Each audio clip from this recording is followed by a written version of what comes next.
બેસો બેસો.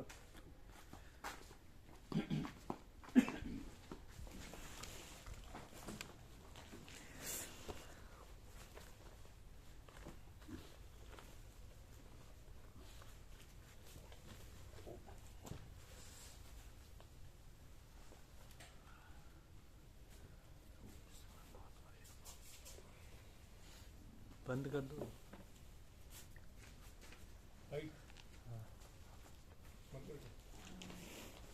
इतना डॉट था उतना निकाल दिया सब में से रखा नहीं बिल्कुल.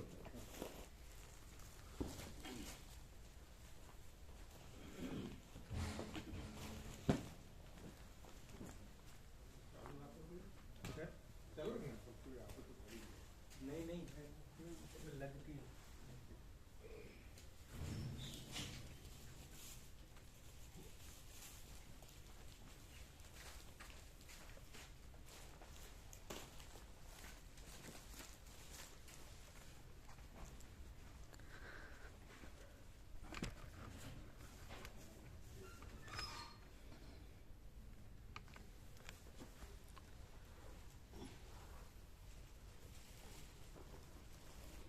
आपके वहाँ यहाँ तो सुबह में 14 था डिग्री. आपका कितना डिग्री था दिल्ली? 8 डिग्री का. कितना? 8. देखा नहीं.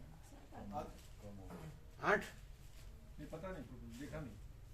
ज्यादा नीचा था ना वहाँ से. ठंड ज्यादा इसलिए स्कूल में छुट्टी रखी ना. हाँ तो वो तो 1 से 15 तक रखते. 1 से 15 तक ज्यादा ठंड रहती तो रखते. कितने? 1 से 15 तारीख तक. 1 तारीख से 15 तारीख तक. नहीं ठंड कितनी थी? ठंड से 10 से 15 के बीच में रहता है. यहाँ 14 तो होती है सुबह. 14 रात को 12 हो जाती है. 13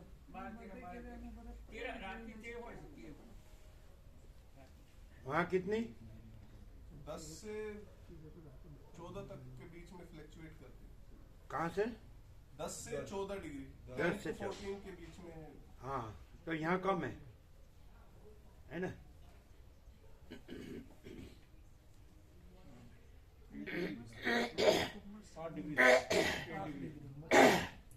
कितनी? 8 8. मैक्सिमम 17 है. अभी आज का सुबह का. सुबह का. दोपहर का 17 था मैक्सिमम. हाँ हाँ 17-18 तो दिन को भी यहाँ भी रहता है. हाँ. लेकिन सुबह में 14 रहता है. वहाँ सुबह 8. हाँ तो अहमदाबाद 900 किलोमीटर है दिल्ली से नीचे. साउथ में तो बिल्कुल नहीं होगी. समशीतोष्ण में.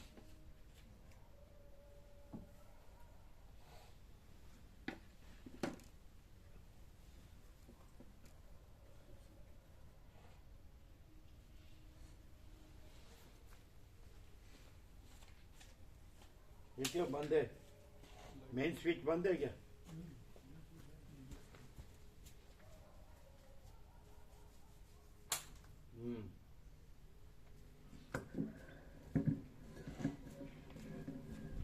ओम बराबर. ओम ओम ओम. એ આપણે સાફ કર્યું બધું બિલકુલ આમ બધું.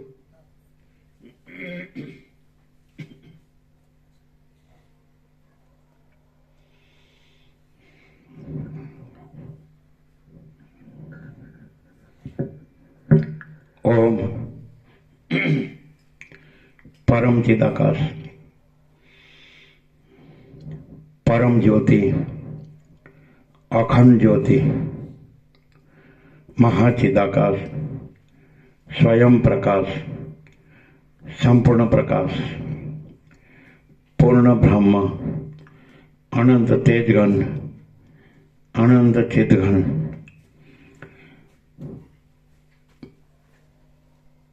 परमाकाश अखिलात्मा पूर्ण ब्रह्म परमात्मा महाचिदाकाश स्वयं प्रकाश संपूर्ण प्रकाश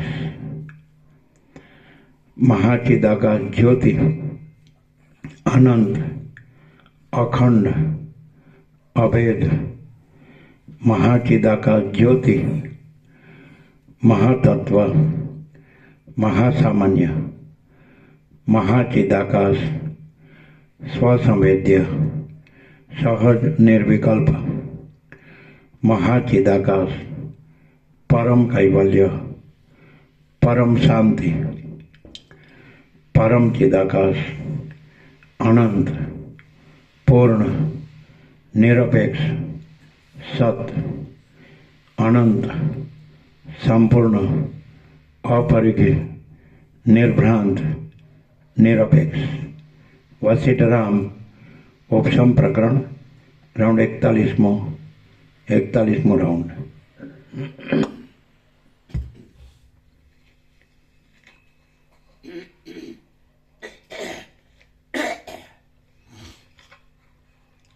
આદ્ય પરબ્રહ્મ સદગુરુ દેવ કી જય. ઓમ શ્રી પરમાત્મને નમઃ. સદગ્રંથોમાં શિરોમણી શ્રી યોગ વાસિષ્ઠ મહારામાયણ ઉપશમ પ્રકરણ સર્ગ 47મો. Page number 663. સર્ગ 47મો. ગાદી અને અતિથિનો સમાગમ તથા પ્રત્યક્ષ અનુભવ.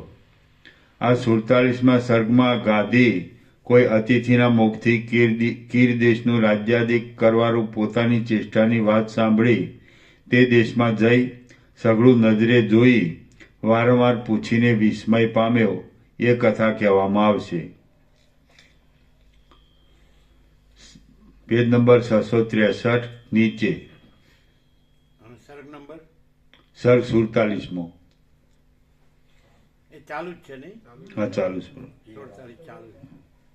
અને ના, પેજ નંબર 663. વશિષ્ઠ બોલ્યા, હે રામ, એ અતિથિના મુખથી એ પ્રમાણે વાત સાંભળીને તે ગાદીએ ફરીવાર પણ તે અતિથિને પૂછ્યું તો તે વખતે પણ તેણે એવી ને એવી જ વાત કરી અને જ્યારે તેમાં જરા પણ ફેરફાર જણાયો નહીં ત્યારે ગાદી બહુ જ વિસ્મય પામ્યો. રાત્રિ વીતી જતા જગતરૂપી ઘરના મોટા દીવારો સૂર્ય ઉદય પામ્યો. ત્યારે પ્રાતઃસ્નાન કરીને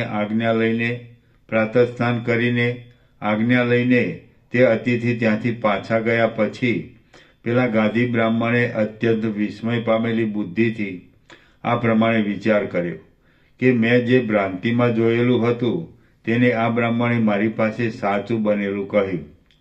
રખેને આ વાત સંભળાસુરે બનાવેલી માયામાંની કોઈ માયા હોય. બંધુઓના મધ્યમાં મારું પોતાનું મરણ મેં પોતે જ દીઠું એ તો ભ્રાંતિ જ છે, તેમાં કોઈ પ્રકારનો સંશય નથી. પરંતુ જેને લીધે તે અતિથિને ચાંદ્રાયણ વ્રત કરવા પડ્યા તે ચાંદ્રાના વૃત્તાંતનો મારે નિશ્ચય કરવો જોઈએ. તો હવે હું મનમાં મૂંઝવણ નહીં રાખતા તે વૃત્તાંતનો નિશ્ચય કરવા માટે તુરત ભૂતમંડળ દેશના સીમાડાના ગામમાં જાઉં. હે રામ, એ પ્રમાણે પ્રયત્નપૂર્વક બીજા દેશમાં જવાનો વિચાર ગોઠવતો એ ગાદી બ્રાહ્મણ જેમ મેરુ પર્વતમાં પડખાને જોવા માટે સૂર્ય ચાલે તેમ ભૂતમંડળ નામના દેશના સીમાડાના ગામને જોવા સારું ત્યાંથી ઉઠીને ચાલતો થયો. વિચક્ષણ પુરુષો ઉદ્યોગમાં મંડ્યા રહેવાથી મનમાં કલ્પેલા રાજ્યને પણ પ્રત્યક્ષ રીતે પ્રાપ્ત થાય છે. ગાદીએ જે સ્વપ્ન જેવું જોયું હતું તે ભૂતમંડળ નામના દેશમાં જવાથી સંપૂર્ણ રીતે પ્રત્યક્ષ જોવામાં આવ્યું. સઘળી દુર્લભ વસ્તુઓ પણ દ્રઢ ઉદ્યોગ કરવાથી પ્રાપ્ત થાય છે. પોતે જોયેલા વૃત્તાંતને માયારૂપ જાણતા એ ગાદીએ અતિથિના કહેવાથી તેને પ્રત્યક્ષ જોવાનો ઉદ્યમ કર્યો અને પોતાના સ્થાનમાંથી નીકળીને વર્ષા ઋતુમાં ચાલતા જળના પૂરના જેવા વેગથી માર્ગમાં ચાલવા લાગ્યો. જેમ વાદળું વેગથી ઘણા દેશો વટાવે છે તેમ તેણે વેગથી ઘણા દેશો વટાવી દીધા. ચાલતા ચાલતા જેમ કાંટાઓને ઈચ્છનારો ઊંટ એકલો જ કરંજના વનમાં પહોંચે તેમ એ ગાદી એકલો જ ભૂતમંડળ નામના દેશમાં પહોંચ્યો કે જે દેશમાં સઘળો ભ્રાંતિમાં જોયેલો આચાર જાગ્રતમાં પણ જોવામાં આવ્યો. એ દેશમાં ગાદીના મનમાં જેવી રચનાનું સ્મરણ જેવી રચનાનું સ્મરણ હતું તેવી જ રચનાવાળું ગંધર્વનગર જેવું એક ગામ તે ગાંધીના જોવામાં આવ્યું. એ ગામડાની પાસે બહારના ભાગમાં જાણે પૃથ્વીની નીચે પાતાળમાં રહેલો નરકોનો સમૂહ હોય એવું એનું એ ચાંડાળોનું ફળિયું જોવામાં આવ્યું. જેવો પોતાના ચિત્તમાં તે ફળિયાનો વિસ્તાર તથા આકાર હતો તેવા જ આકાર અને તેવા જ વિસ્તાર અને આકારવાળું એ ગંધર્વનગરના જેવું ફળિયું જોવામાં આવતા ગાંધીએ ત્યાં ભૂતકાળમાં પોતે ચાંડાળ હોવાનું પાક્કું અનુમાન કરી લીધું. જેવી મનમાં રચના હતી તેવી જ રચનાવાળા એ આજ્ઞાએ ગાંધીના મનમાં કોઈ વિલક્ષણ રીતની વૈરાગ્યવાળી દશા ઉત્પન્ન કરી. એ ફળિયામાં પોતાને રહેવાનું ઘર પણ અગાઉ જેવું જોયું હતું તેવા જ ઘણા ખરા આકારોવાળું તે જણાયું. એ ઘર ચોમાસાની જડીથી કેટલુંક વીંખાઈ ગયું હતું. ભીંતોમાં ખડ ઉગી નીકળ્યા હતા. અડધું છાપરું ઊંધું વળી ગયું હતું. ખાટલાઓના તથા સાદડીઓના કટકા એના એ છે એમ કંઈક ઓળખી શકાતા હતા. એ ઘર જાણે દ્રઢપણાને પામેલું દારિદ્ર્ય હોય, જાણે ભીંતોવાળું દુર્ભાગ્ય હોય, જાણે કંઈક શિથિલ થયેલું દુષ્ટપણું હોય, જાણે કંઈક ખંડિત થયેલી દુર્દશા હોય અને દાંતોથી ભાગી નાખેલા ગાયોના, ઘોડાઓના તથા પાડાઓના હાડકાથી આસપાસ ઘેરાયેલું હોવાને લીધે તે જાણે જૂના સમયની સાક્ષી પૂરતું હોય એવું લાગતું હતું. જે ખપ્પરોમાં પૂર્વે ગાંધીએ ખાધું પીધું હતું તેના તે ખપ્પરો ઘણા દિવસો સુધી ચોમાસાના પાણીથી ભરાયેલા રહેવાને લીધે તે જાણે મદિરાથી ભરાયેલા હોય એવા લાગતા હતા. જાણે લાંબી લાંબી તૃષ્ણાઓ હોય એવી સુકાયેલી તેની તે આંતરડાઓની તાતોથી એ ઘર જેમ લતાઓથી વાડ વીંટાયેલી હોય તેમ ચારે બાજુ વીંટાયેલું હતું. ધીરજવાળા ગાંધીએ જાણે પોતાનો પૂર્વનો દેહ સુકાયેલા સબપણાને પામેલો હોય એવા દેખાતા તે પોતાના ઘરને ઘણી વાર સુધી જોયા કર્યું. જોવાથી અત્યંત વિસ્મય પામેલો એ ગાંધી જેમ પ્રવાસી મનુષ્ય મલેચ્છના નગરને મૂકીને આર્યોના દેશમાં આવે તેમ એ સ્થળને ત્યજીને તેની પાસેના ગામડામાં આવ્યો. ત્યાં આવીને તેણે માણસોને નીચે પ્રમાણે જુદું જુદું પૂછ્યું. ગાંધી બોલ્યા, આ ગામની પાસેના બહારના ભાગમાં પૂર્વે એક ચાંડાળ રહેતો હતો. તેના વૃત્તાંતનું તને સ્મરણ છે કે? મેં વિચક્ષણ મનુષ્યના મુખથી સાંભળ્યું છે કે સઘળા બુદ્ધિમાન માણસો લાંબા દિવસોની વાતને પણ સ્પષ્ટ રીતે હસ્તગત જેવી જુએ છે. એ એકાંત સ્થળમાં જાણે દુઃખોનો દેહ હોય એવો બુઢો એક મોટા કુટુંબવાળો ચાંડાળ રહેતો હતો. તે તને સાંભળે છે? ભલા માણસ, જો એનું વૃત્તાંત તારા જાણવામાં હોય તો તે તું મને ખરેખરી રીતે કહે. પ્રવાસીજનના સંશયનું નિવારણ કરવાથી મોટું પુણ્ય થાય છે એમ શાસ્ત્રોમાં કહ્યું છે. વશિષ્ઠ બોલ્યા, હે રામ, જેમ રોગી માણસ ઘણી ઘણી કાળજીથી વૈદ્યોને પૂછે છે તેમ તે ગાદી બ્રાહ્મણ ઘણા વિસ્મયને લીધે ઘણી ઘણી કાળજીથી પૂછવા લાગ્યો.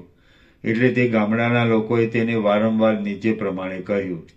ગામડાના લોકો બોલ્યા, હે મહારાજ, જેમ તું કહે છે તે પ્રમાણે જ હતું, એમાં કાંઈ સંશય નથી. એ સ્થળમાં દારૂણ આકારવાળો એક કટન નામનો ચાંડાળ રહેતો હતો. જેમ વૃક્ષના પાંદડાઓનો સમૂહ ખૂબ ફેલાય છે તેમ એ ચાંડાળનું દીકરાઓ, પૌત્રો, મિત્રો, નોકરો તથા બંધુઓ આદિ કુટુંબ બહુ જ ફેલાયેલું હતું. એ ચાંડાળ વૃદ્ધ થયો ત્યારે જેમ પર્વતના પુષ્પોવાળા તથા ફળોવાળા વનને દાવાગ્નિ નષ્ટ કરી નાખે છે તેમ એ ચાંડાળના સઘળા કુટુંબને મૃત્યુએ નષ્ટ કરી નાખ્યું. પછી એ દેશને છોડી દઈ તે કીર દેશની રાજધાનીમાં ગયો અને ત્યાં તેણે 8 વર્ષ સુધી નિશ્ચિંતપણાથી રાજ્ય કર્યું હતું. પછી ત્યાંના લોકોને ખરી વાત જાણવામાં આવતા તેઓએ જેમ અનર્થના સમૂહને દૂર કરી નાખવામાં આવે અને જેમ ગામમાં ઉગેલા ઝેરી ઝાડને દૂર કરી નાખવામાં આવે તેમ રાજા થયેલા એ કટંદને દૂર કરી નાખ્યો હતો. કટંદને દૂર કરીને વટલાવાનું પ્રાયશ્ચિત કરવાને તે નગરીના લોકોએ પણ અગ્નિમાં પ્રવેશ કર્યો હતો. લોકો અગ્નિમાં પ્રવેશ કરવા લાગતા સારા સારા માણસોના સમાગમથી સારાપણાને પામેલો એ કટંદ પણ પોતાની મેળે અગ્નિમાં પડ્યો હતો. હે બ્રાહ્મણ, તમે આટલી બધી કાળજી રાખીને એ ચાંડાળની વાત પૂછો છો, તેનું શું કારણ છે? શું ચાંડાળ તમારો મિત્ર થતો હતો તેથી તમે પૂછો છો, અથવા તમે વૃત્તાંત જાણવા સારું સહેજ પૂછો છો? વશિષ્ઠ બોલ્યા, હે રામ, આ પ્રમાણે કહેતા એ લોકોને વારંવાર પૂછ્યા કરતો એ ગાદી તે ગામડાના સઘળા સ્થળોમાં 1 મહિના સુધી એમને એમ ફર્યા કર્યો. પોતે તળાવમાં અગમર્શન કરતા ચાંડાળપણાના જે વૃત્તાંતો અનુભવ કર્યો હતો તે વૃત્તાંત તે જ પ્રમાણે સઘળા ગામડાના લોકોના મુખથી તેવી જ રીતનું તેણે સાંભળવામાં આવ્યું. પોતે જેવો અનુભવ કર્યો હતો તે પ્રમાણે સઘળા લોકોના મુખો દ્વારા સંપૂર્ણ વૃત્તાંત સાંભળી અને પોતાના સ્મરણ પ્રમાણે તે વૃત્તાંતને લગતા કેટલાયક પદાર્થોને સારી પેટે ઓળખીને અત્યંત લજ્જા પામેલો અને લાજને લીધે મનની વાતને મનમાં જ છુપાવતો એ ગાદી બ્રાહ્મણ અત્યંત વિસ્મયને પ્રાપ્ત થયો, કે જે વિસ્મય ચંદ્રના મધ્યમાં કલંકની પેઠે તેના હૃદયમાં અત્યંત ઠસી રહ્યું. શ્રી યોગ વાસિષ્ઠ મહારામાયણમાં ઉપશમ પ્રકરણનો ગાદી પ્રત્યક્ષ અવલોકન નામનો સર્ગ 47મો સમાપ્ત. સર્ગ 48મો. ગાદીએ ફરીને પણ તપાસ કરી અને વિષ્ણુએ સઘળી માયા છે એવો નિશ્ચય કરાવ્યો. આ 48મા સર્ગમાં ગાદીએ કીર દેશના નગરમાં જઈ તે નગરને જોયું. તેથી ગાદીને આશ્ચર્ય થયું અને ગાદીએ તપથી પ્રસન્ન કરેલા વિષ્ણુએ સઘળું માયા છે એમ કહ્યું એટલી કથા કહેવામાં આવશે. વશિષ્ઠ બોલ્યા, હે રામ, વિસ્મય પામેલો એ ગાદી બ્રાહ્મણ તે ગામડામાંથી વળી પેલા ચાંડાળના ફળિયામાં ગયો, કેમ કે એનું મન આશ્ચર્યને જોવાથી તૃપ્ત થતું ન હતું. જેમ પ્રલયના ક્ષોભમાં ભાગી તૂટી ગયેલા જગતોને બ્રહ્મ જુએ તેમ એ ગાદી તે ફળિયામાં ભાગી તૂટી ગયેલા સ્થાનોને અને ઘરોને જોવા લાગ્યો. તૂટી ગયેલા ઘરોવાળા અને સુકાયેલા અસ્થિઓના પુંજોથી ભરેલા તે વગડા જેવા ફળિયામાં બેઠેલો ગાદી જેમ પિશાચ ઝાડમાં બેઠો બેઠો પોતાના મનમાં વાતો કર્યા કરે તેમ આ પ્રમાણે પોતાના મનમાં વાતો કરવા લાગ્યો. ગાદી બોલ્યો, સ્વગત, જેમ જગતના અંત સુધી મેરુ પર્વતના શિખરો એના એ રહે છે, તેમ મેં વાડની અંદર નાખેલા આ મુયેલા હાથીઓના દાંતોના અનેક ખીલાઓ હજુ સુધી એના એ રહ્યા છે.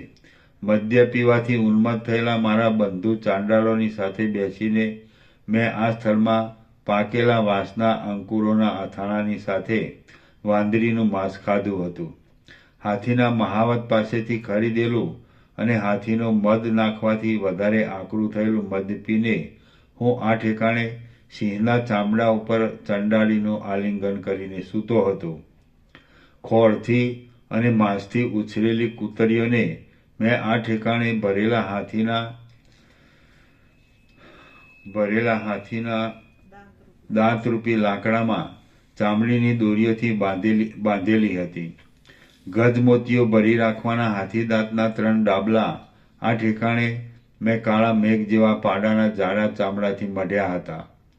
જેમ કોયલનું બચ્ચું બીજા બચ્ચાઓની સાથે આંબાના પાંદડાઓમાં રમે તેમ આ ફળિયામાં આ જગ્યાઓમાં જ હું ચાંડાળોના છોકરાઓની સાથે ઘણી વાર સુધી ધૂળમાં રમ્યો હતો. આ ઠેકાણે છોકરાઓના શ્વાસોથી વાગતી વાંસળીઓના સ્વરોને અનુસરીને મેં ગાયું હતું. આ ઠેકાણે મેં કૂતરીનું લોહી પીધું હતું. આ ઠેકાણે મેં સબોના શણગારોથી મારા મિત્રોને શણગાર્યા હતા. આ ઠેકાણે વિવાહ સંબંધી ઉત્સવોમાં મેં અને મારા કુટુંબે જેમ સમુદ્રમાં મોટો નાદ કરીને કલ્લોલો નાચ કરે છે તેમ મોટો શબ્દ કરીને નાચ કર્યો હતો. બીજે દિવસે ખાઈ જવાને પકડેલા અને ઉડી જવાને ચપળ થયેલા કાગડા તથા ચાસ આદિ પક્ષીઓને રાખી મૂકવાને મેં આ ઠેકાણે વાંસનું પાંજરું ગૂંથ્યું હતું. વશિષ્ઠ બોલ્યા, હે રામ, એવી રીતની પૂર્વની ચાંડાળપણાની અનેક ક્રિયાઓને સંભાળતો અને વિસ્મયથી માથું હલાવ્યા કરતો એ ગાદી દૈવની ગતિને અદ્ભુત માનવા લાગ્યો. પછી કાર્યોના ક્રમને જાણનારો એ ગાદી લાંબે કાળે એ ભૂતમંડળ નામના દેશમાંથી ચાલ્યો અને અનુક્રમે બીજા દેશોમાં ગયો. કેટલીક નદીઓનું, કેટલાયક પર્વતોનું, કેટલાયક દેશોનું અને કેટલાયક અરણ્યનું ઉલ્લંઘન કરીને હિમાલયના ભાગમાં રત્ન જેવા ગણાતા અને પોતે અગમર્ષણ કરતા દીઠેલા તે કીર દેશમાં પહોંચ્યો. જેમ જગતમાં ફરવાથી ખેદ પામેલા નારદ મુનિ સ્વર્ગલોકમાં જાય, તેમ ઘણા દેશોમાં ફરવાથી ખેદ પામેલો એ ગાદી પહાડ જેવા ઊંચા ઘરોવાળી કીર દેશની રાજધાનીમાં ગયો. ત્યાં જઈ એ નગરીમાં પોતે અનુભવેલા, પોતે જોયેલા અને પોતે સેવેલા સ્થાનકોને જોયા કરતો એ ગાદી ત્યાંના એક એક માણસને કાળજીથી નીચે પ્રમાણે પૂછવા લાગ્યો. ગાદી બોલ્યો, હે ભાઈ, આ નગરીમાં એક ચાંડાળ રાજા થયો હતો, તે તને સાંભળે છે? જો એ વાત તારા જાણવામાં હોય તો અનુક્રમથી સાચે સાચી મને કંઈ સંભળાવ. નાગરિકો બોલ્યા, હે બ્રાહ્મણ, આ રાજધાનીમાં એક ચાંડાળ 8 વર્ષ સુધી રાજા થયો હતો કે જેને માંગલિક હાથીએ સૂંઢથી પોતાની કાંધ ઉપર બેસાડીને રાજાપણું આપ્યું હતું. અંતે એ ચાંડાળ લોકોના જાણવામાં આવી જતા અગ્નિમાં પેઠો હતો. હે તપસ્વી, એ વાતને આજ 12 વર્ષ વીતી ગયા છે. વશિષ્ઠ બોલ્યા, હે રામ, જેને કુતૂહલ ઉત્પન્ન થયું હતું એવો એ ગાદી એ રીતે જે માણસને પૂછવા લાગ્યો તે માણસને મોઢે એક સરખી જ વાત સાંભળવા લાગ્યો અને સાંભળીને મનમાં તે વાતનો રસ લેવા લાગ્યો. આ સમયમાં ચક્રને ધરનાર વિષ્ણુ ભગવાન કે જે એ રાજધાનીના રાજા થયા હતા, તે પોતાના સૈન્યોની સાથે અને વાહનોની સાથે દરબારમાંથી બહાર પધારતા ગાદીના જોવામાં આવ્યા. જેની રજરૂપી વાદળાઓથી સઘળું આકાશ ઢંકાઈ ગયું હતું, એવા એ સૈન્યને જોઈને પોતાનું પૂર્વનું રાજાપણું સંભાળીને અત્યંત વિસ્મય પામેલો એ ગાદી બ્રાહ્મણ આ પ્રમાણે બોલ્યો. ગાદી બોલ્યો, સ્વગત, કમળોના ગર્ભોના જેવી કોમળ ચામડીવાળી એના નીચે ટાંચ છે. બાહ્ય વસ્તુઓના દર્શનથી મોહ પામેલા એ ગાદીને ભગવાન મૂર્તિનું દર્શન થતાં પણ તે ઉપર પ્રેમ ન થયો અને કોઈ જાતનો યોગ્ય વિચાર પણ ન આવ્યો, પરંતુ પોતે અનુભવેલા સ્ત્રી આદિ પદાર્થોમાં તેનું ચિત્ત ભમ્યું, તેથી મનમાં બોલે છે. ગાદી બોલ્યો, સ્વગત, કમળોના ગર્ભોના જેવી કોમળ ચામડીવાળી, પીગળેલા સોનાના જેવા વર્ણોવાળી અને ચંચળ નીલકમલોના જેવા સુંદર નેત્રોવાળી આ દેશની વેશ્યાઓ પણ એની એ જ છે. ચંદ્રના કિરણોના પિંડા જેવા ધોળા અને જળના સ્થિર ધોધોના જેવા આ કાસડાઓના પુષ્પોના સમૂહ જેવા લાગતા આ એના એ ચામરો છે. જેમ વનની લતાઓ પોતાના પુષ્પોની સમૃદ્ધિઓને આમ તેમ ડોલાવ્યા કરે, તેમ આ સ્ત્રીઓ રાજાની ઉપર ચામરોને આમ તેમ ડોલાવે છે. પોતાના દંતશૂળોથી દિશાઓની ભીંતોને પણ તોડી શકે એવા અને જાણે સંકલ્પ અનુસાર ફળો આપનારા વૃક્ષોવાળા મેરુ પર્વતના શિખરો હોય એવા આ મદોન્મત હાથીઓ પણ એના એ જ છે. જેમ ઇન્દ્રની આસપાસ યમ, કુબેર તથા વરુણ આદિ લોકપાલો ચાલતા જાય, તેમ આ રાજાની આસપાસ દેવતાઓની જેવી શક્તિવાળા આ સામંતો ચાલ્યા કરે છે કે જેઓ મારી આગળ પણ ચાલતા હતા. સઘળી વસ્તુઓના સમૂહોથી ભરેલી કલ્પવૃક્ષોની લતાઓની કુંજો જેવી રમણીય અને ધારેલા સઘળા સુખોને આપનારી આ એની એ જ ઘરોની હારો છે. આ કીરદેશનું રાજ્ય છે કે જે મેં પૂર્વે ભોગવ્યું હતું, તે આજ બીજા જન્મના ચરિત્રની પેઠે ન સંભવે તેવી રીતે મને પ્રત્યક્ષ થયેલું છે.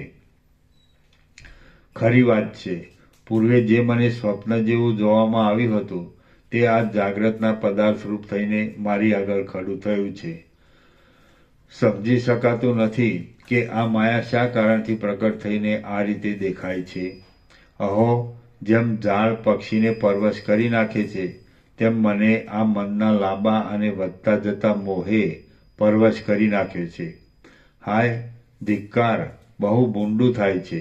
જેમ વાસનાથી પરવશ થયેલું બાળકનું મન મોટા મોટા ભ્રમોના સમૂહને દેખે, તેમ વાસનાથી ખરાબ થયેલું મારું મૂઢ મન પણ મોટા મોટા બ્રહ્મોના સમૂહોને દેખે છે. હા, હવે મને સંપૂર્ણ સ્મરણ પ્રાપ્ત થયું, અને પ્રાપ્ત થયું તે બહુ સારું થયું. આ મોટી માયા મને એ ચક્રને ધરનારા વિષ્ણુ ભગવાને દેખાડી છે. હવે હું પર્વતની ગુફામાં રહીને એવો પ્રયત્ન કરીશ કે જેથી આ દુષ્ટ ભ્રમના કારણને જાણીશ. વશિષ્ઠ બોલ્યા, હે રામ, ગાદી બ્રાહ્મણ એ પ્રમાણે વિચાર કરીને તે નગરમાંથી નીકળ્યો અને એક પર્વતની ગુફામાં જઈને ત્યાં શાંતિ પામેલા સિંહની જેમ રહ્યો. ત્યાં રહી વિષ્ણુને પ્રસન્ન કરવા સારું એ મહાતેજસ્વી ગાદીએ 1.5 વર્ષ સુધી તપ કર્યું, અને તેટલા સમયમાં તે નિત્ય એક અંજલિ માત્ર પાણી પીને જ રહ્યો. એ બ્રાહ્મણે એ પ્રમાણે તપ કરતા જળના જેવી નિર્મળ મૂર્તિવાળા અને નીલકમળના જેવા શ્યામ સુંદર વિષ્ણુ ભગવાન જેમ શરદ ઋતુમાં મોટો પાણીનો ધરો પ્રસન્ન નિર્મળ થાય છે તેમ તેના ઉપર પ્રસન્ન સંતુષ્ટ થયા. પછી મેઘના જેવી શ્યામ સુંદર કાંતિવાળા વિષ્ણુ ભગવાન એ ગાદીને રહેવાની ગુફામાં પધાર્યા. પછી ત્યાં પધારીને અને અંતરિક્ષમાં ઊભા રહીને શ્રી વિષ્ણુ ભગવાને ગાદીને નીચે પ્રમાણે કહ્યું. વિષ્ણુ ભગવાન બોલ્યા, હે ગાદી, તે મારી મોટામાં મોટી માયા જોઈને આ જગતરૂપી ઝાડની લીલા કે જે કેવળ દેખાવ પૂરતી જ છે તે તારા જોવામાં આવીને તને મારી માયા જોવાની ચિત્તમાં જે ઈચ્છા હતી તે તો સારી પેઠે પૂર્ણ થઈ. તો હવે આ ગિરી તટમાં ફરીવાર તપ કરીને તું બીજું શું ઈચ્છે છે? વશિષ્ઠ બોલ્યા, એ પ્રમાણે બોલતા વિષ્ણુ ભગવાનને જોઈને બ્રાહ્મણોમાં ઉત્તમ ગાદીએ પુષ્પોના સમૂહથી તેમના ચરણારવિંદોનું પૂજન કર્યું. અર્ઘ્ય દઈ પુષ્પોની વૃષ્ટિ કરી, પ્રદક્ષિણા કરી તથા પ્રણામ કરીને તુરત એ બ્રાહ્મણે જેમ બપૈયો મેઘની પ્રાર્થના કરે તેમ શ્રી વિષ્ણુ ભગવાનની આ પ્રમાણે પ્રાર્થના કરી. ગાદી બોલ્યો, હે દેવ, આપે જે અત્યંત અંધકાર એટલે કૌંસમાં અજ્ઞાનમય આ માયા દેખાડી તેની જેમ પ્રભાતે સૂર્ય પૃથ્વીને પ્રકટ કરે છે તેમ આપ પ્રકટ કરો. કૌંસમાં મને એ માયાની સમજણ પાડો. વાસનાઓ રૂપી મેલોથી ઘેરાયેલું મન સ્વપ્નની પેઠે જે મિથ્યા પદાર્થોરૂપ બ્રહ્મને દેખે તે બ્રહ્મ જાગ્રતમાં પણ કેમ જોવામાં આવે? હે નિર્મળ સ્વરૂપમાં રહેનારા પ્રભુ, મને જળની અંદર સ્વપ્ન જેવો જે ભ્રમ 2 ઘડીવાર જોવામાં આવ્યો તે ભ્રમ પાછો પ્રત્યક્ષપણાને કેમ પ્રાપ્ત થયો? મને જે ચાંડાળપણાની ભ્રાંતિ થઈ હતી તે ભ્રાંતિએ કરેલા કાળની લંબાઈ ટૂંકાઈ અને શરીરના જન્મ મરણો મારા મનની અંદર જ નહીં રહેતા બહાર પણ કેમ થયા? વિષ્ણુ ભગવાન બોલ્યા, હે ગાદી, તત્વને નહીં જાણનારા અને પોતાનામાં રહેલા વાસનાઓ રૂપી રોગથી પકડાયેલા ચિત્તનું જ એ રૂપ છે કે જે મોટા જગતના ભ્રમ રૂપે તારા જોવામાં આવે છે. એ સગળું ચિત્તનું જ રૂપ છે, માટે બહાર પણ નથી, અંદર પણ નથી, લાંબુ પણ નથી અને ટૂંકું પણ નથી. આ આકાશ, પર્વતો, સમુદ્રો, પૃથ્વી તથા દિશાઓ આદિ જે જગત જોવામાં આવે છે તે કાંઈ પણ બહાર નથી, પરંતુ જેમ અંકુરમાં જ પાંદડાઓનો સમૂહ હોય છે તેમ સગળું ચિત્તમાંથી જ છે. જેમ ફળ આદિ પદાર્થો અંકુરમાંથી જ બહાર પ્રકટ થાય છે તેમ પૃથ્વી આદિ પદાર્થો ચિત્તમાંથી જ બહાર પ્રકટ થાય છે. જેમ વાસ્તવિક રીતે પાંદડા અને ફળ આદિ પદાર્થો અંકુરમાં જ છે પણ અંકુરની બહાર કદી નથી, તેમ વાસ્તવિક રીતે પૃથ્વી આદિ પદાર્થો ચિત્તમાં જ છે પણ ચિત્તની બહાર કદી નથી. જેમ કુંભાર ગઢાને બનાવે છે અને ફોડી પણ નાખે છે તેમ ચિત્ત જ આ જગતને બનાવે છે અને નષ્ટ પણ કરી નાખે છે. વર્તમાન પદાર્થોનું ઇન્દ્રિયોથી અવલોકન, ભવિષ્ય પદાર્થોનું મનથી મનન, ભૂત પદાર્થોનું મનથી સ્મરણ, ભૂત ભવિષ્ય તથા વર્તમાનકાળ અને તે કાળને જણાવનારી સૂર્ય આદિની ક્રિયાઓ વગેરે વિવિધતા બતાવતા આ જગતને ચિત્ત જ બનાવે છે અને ચિત્ત જ પાછું પોતામાં સમેટી લે છે. સ્વપ્નથી થયેલા ભ્રમોમાં, મદના વેગથી થયેલા ભ્રમોમાં, રાગથી થયેલા ભ્રમોમાં, અને રોગ આદિથી થયેલા ભ્રમોમાં સઘળા પદાર્થોને ચિત્ત જ બનાવે છે અને ચિત્ત જ પાછું સમેટી લે છે. અને એ વાત બાળકથી તે વૃદ્ધ સુધીના સઘળા માણસોના અનુભવમાં પણ છે. જેમ મૂળથી પૃથ્વીનું ગ્રહણ કરીને રહેલા ઝાડમાં લાખો ફળો અને લાખો પુષ્પો રહે છે, તેમ વાસનાઓનું ગ્રહણ કરીને રહેલા ચિત્તમાં લાખો વૃત્તાંતો રહે છે. જેમ પૃથ્વીમાંથી ઉખડી ગયેલા ઝાડમાં ફરીવાર પાંદડા થતા નથી, તેમ વાસનાઓથી રહિત થયેલા ચિત્તમાં ફરીવાર જન્મ મરણ આદિ થતા નથી. જેમ અનંત બ્રહ્માંડોની જાળ રહેલી છે, તેમ એ ચિત્તે પોતાની અનંત વાસનાઓના એક દેશરૂપ ચાંડાળપણાને પ્રકટ કર્યું, તો તેમાં વિસ્મય પામવા જેવું શું છે? જે રીતે ઘણા આડંબરવાળું અને વિચિત્ર ચિંતાઓરૂપી વિકારોને દેનારું ચાંડાળપણું ભ્રાંતિથી તારા જોવામાં આવ્યું, તે જ રીતે અતિથિ બ્રાહ્મણ આવ્યો, જમ્યો, સૂતો અને તેણે વાત કરી, એ પણ ભ્રાંતિથી તારા જોવામાં આવી છે. હું મારા સ્થાનમાંથી ઉઠીને માર્ગમાં ચાલ્યો જાઉં છું. હું ભૂતમંડળ નામના દેશમાં આવ્યો છું. આ ભૂતમંડળ દેશના માણસો છે અને આ ભૂતમંડળ દેશના ગામો છે.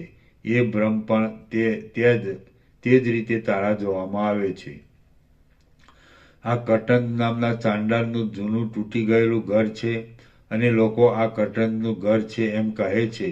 એ ભ્રમ પણ તે જ રીતે તારા જોવામાં આવે છે.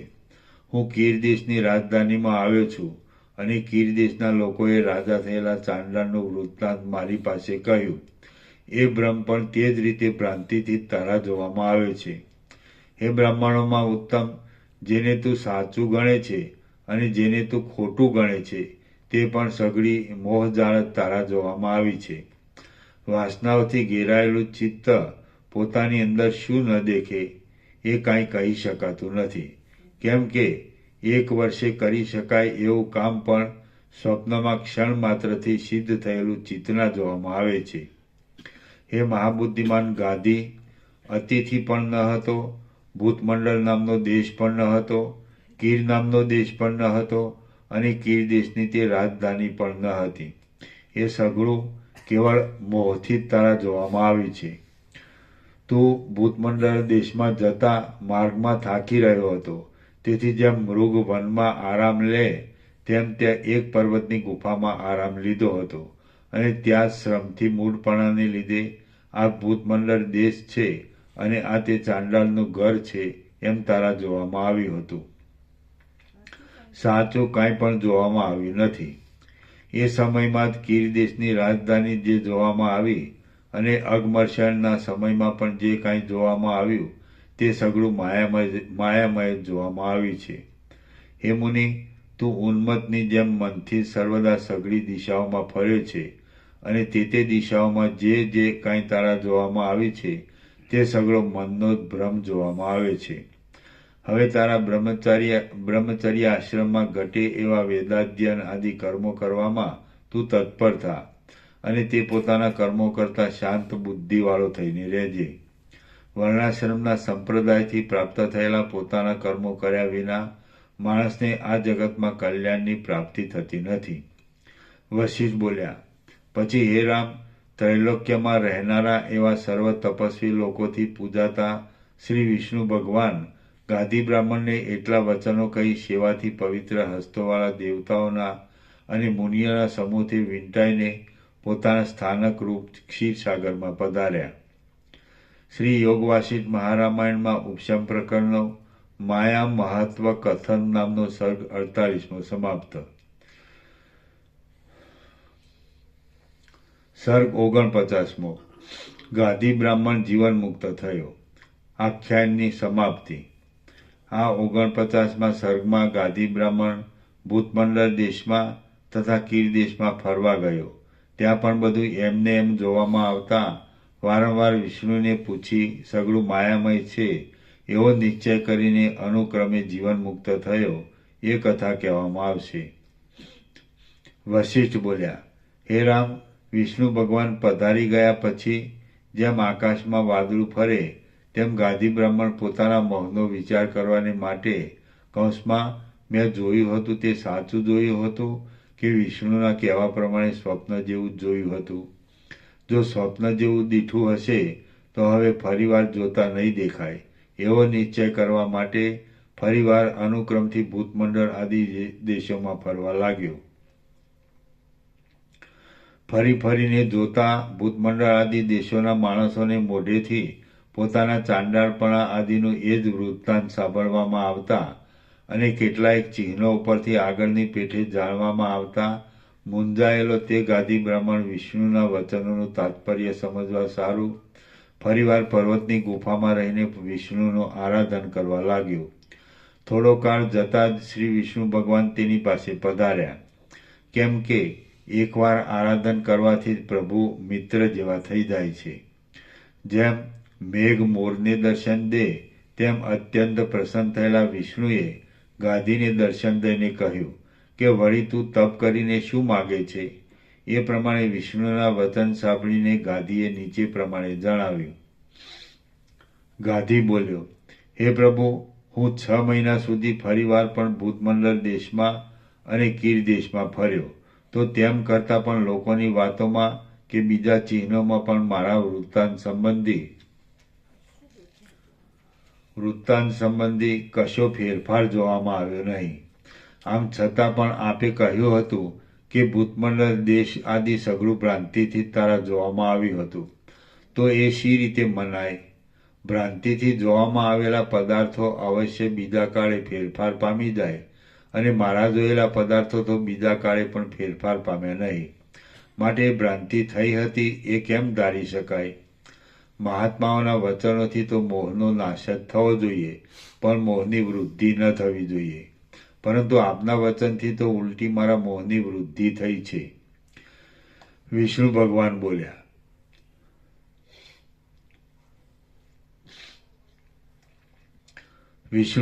બોલ્યા, જેમ તારા ચિત્તમાં ચાંડાળની સ્થિતિ પ્રતિબિંબિત થયેલી છે, તેમજ કાકતાલીય ન્યાયની રીતે ભૂતમંડળ દેશના તથા કીર દેશના સઘળા માણસોના મનમાં ચાંડાળની સ્થિતિ પ્રતિબિંબિત થયેલી છે.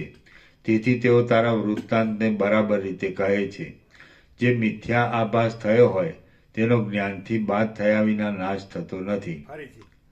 જે મિથ્યા આભાસ થયો હોય તેનો જ્ઞાનથી બાદ થયા વિના નાશ થતો નથી. જે મિથ્યા આભાસ થયો હોય તેનો જ્ઞાનથી બાદ થયા વિના નાશ થતો નથી. કોઈ ચાંડાળે ગામના સીમાડામાં ઘર રચ્યું હતું અને તે ભાંગી તૂટી ગયું હતું કે જે તારા જોવામાં આવ્યું અને જેમાં તે પ્રવેશ કર્યો. કોઈ સમયે કાકતાલીય ન્યાય પ્રમાણે ઘણા માણસોને એક પ્રકારનો આભાસ પણ થાય છે, કેમ કે મનની ગતિ વિચિત્ર છે. જેમ નિદ્રાની પેઠે ભ્રાંતિ આપનારા મદ્યપાનથી બગડી ગયેલા ચિત્તવાળાઓને સઘળી રીતે સઘળી દિશાઓ ઘૂમતી જોવામાં આવે છે, તેમ ઘણા માણસો કોઈ સમયે એક પ્રકારના સ્વપ્નને દેખે છે. એ વાત આપણા જોવામાં આવે છે. જેમ વનની લીલા ખડવાળી એક જ જગ્યામાં ઘણા મૃગો રમે છે, જેમ રેતી આદિથી બનાવેલા ઢગલાને ઘર માનવા રૂપી એક જ ભ્રાંતિમાં ઘણા બાળકો રમે છે, એ વાત પણ આપણા જોવામાં આવે છે. વધ, બંધ, પરાજય તથા પલાયન આદિ ઘણા પ્રકારના પ્રારબ્ધના ફળો સૌને મળવાના હોય ત્યારે યોદ્ધાઓ આદિ ઘણા લોકો એકી વખતે જય, લાભ તથા ભોગ આદિ તુલ્ય પ્રયોજનોની ભ્રાંતિથી યુદ્ધાદિમાં યત્ન કરે છે. એ પણ આપણા જોવામાં આવે છે. હે ગાદી, જો જગત એ એક જાતની મનની જ કલ્પના હોય તો કોઈ કાળમાં અમુક ધાન્યના છોડવાઓનો નાશ થાય છે અને અમુક ધાન્યોના છોડવાઓનો ઉદય થાય છે. એવી કાળની વ્યવસ્થા રહેવી જોઈએ નહીં, પણ મનની કલ્પનાથી સર્વકાળમાં સર્વ થવું જોઈએ એવી શંકા પણ તારે રાખવી નહીં, કારણ કે એ કાળ પણ એક જાતનો મનથી જ કલ્પાયેલો પદાર્થ છે. સૂર્યની ક્રિયાને જોઈને મનથી જ ઋતુ તથા મહિના આદિની દ્રઢ કલ્પના કરી લેવામાં આવી છે.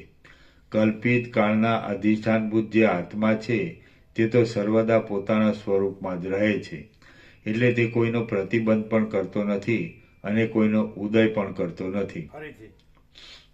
કલ્પિત કાળના અધિષ્ઠાનભૂત જે આત્મા છે તે તો સર્વદા પોતાના સ્વરૂપમાં જ રહે છે, એટલે તે કોઈનો પ્રતિબંધ પણ કરતો નથી અને કોઈનો ઉદય પણ કરતો નથી.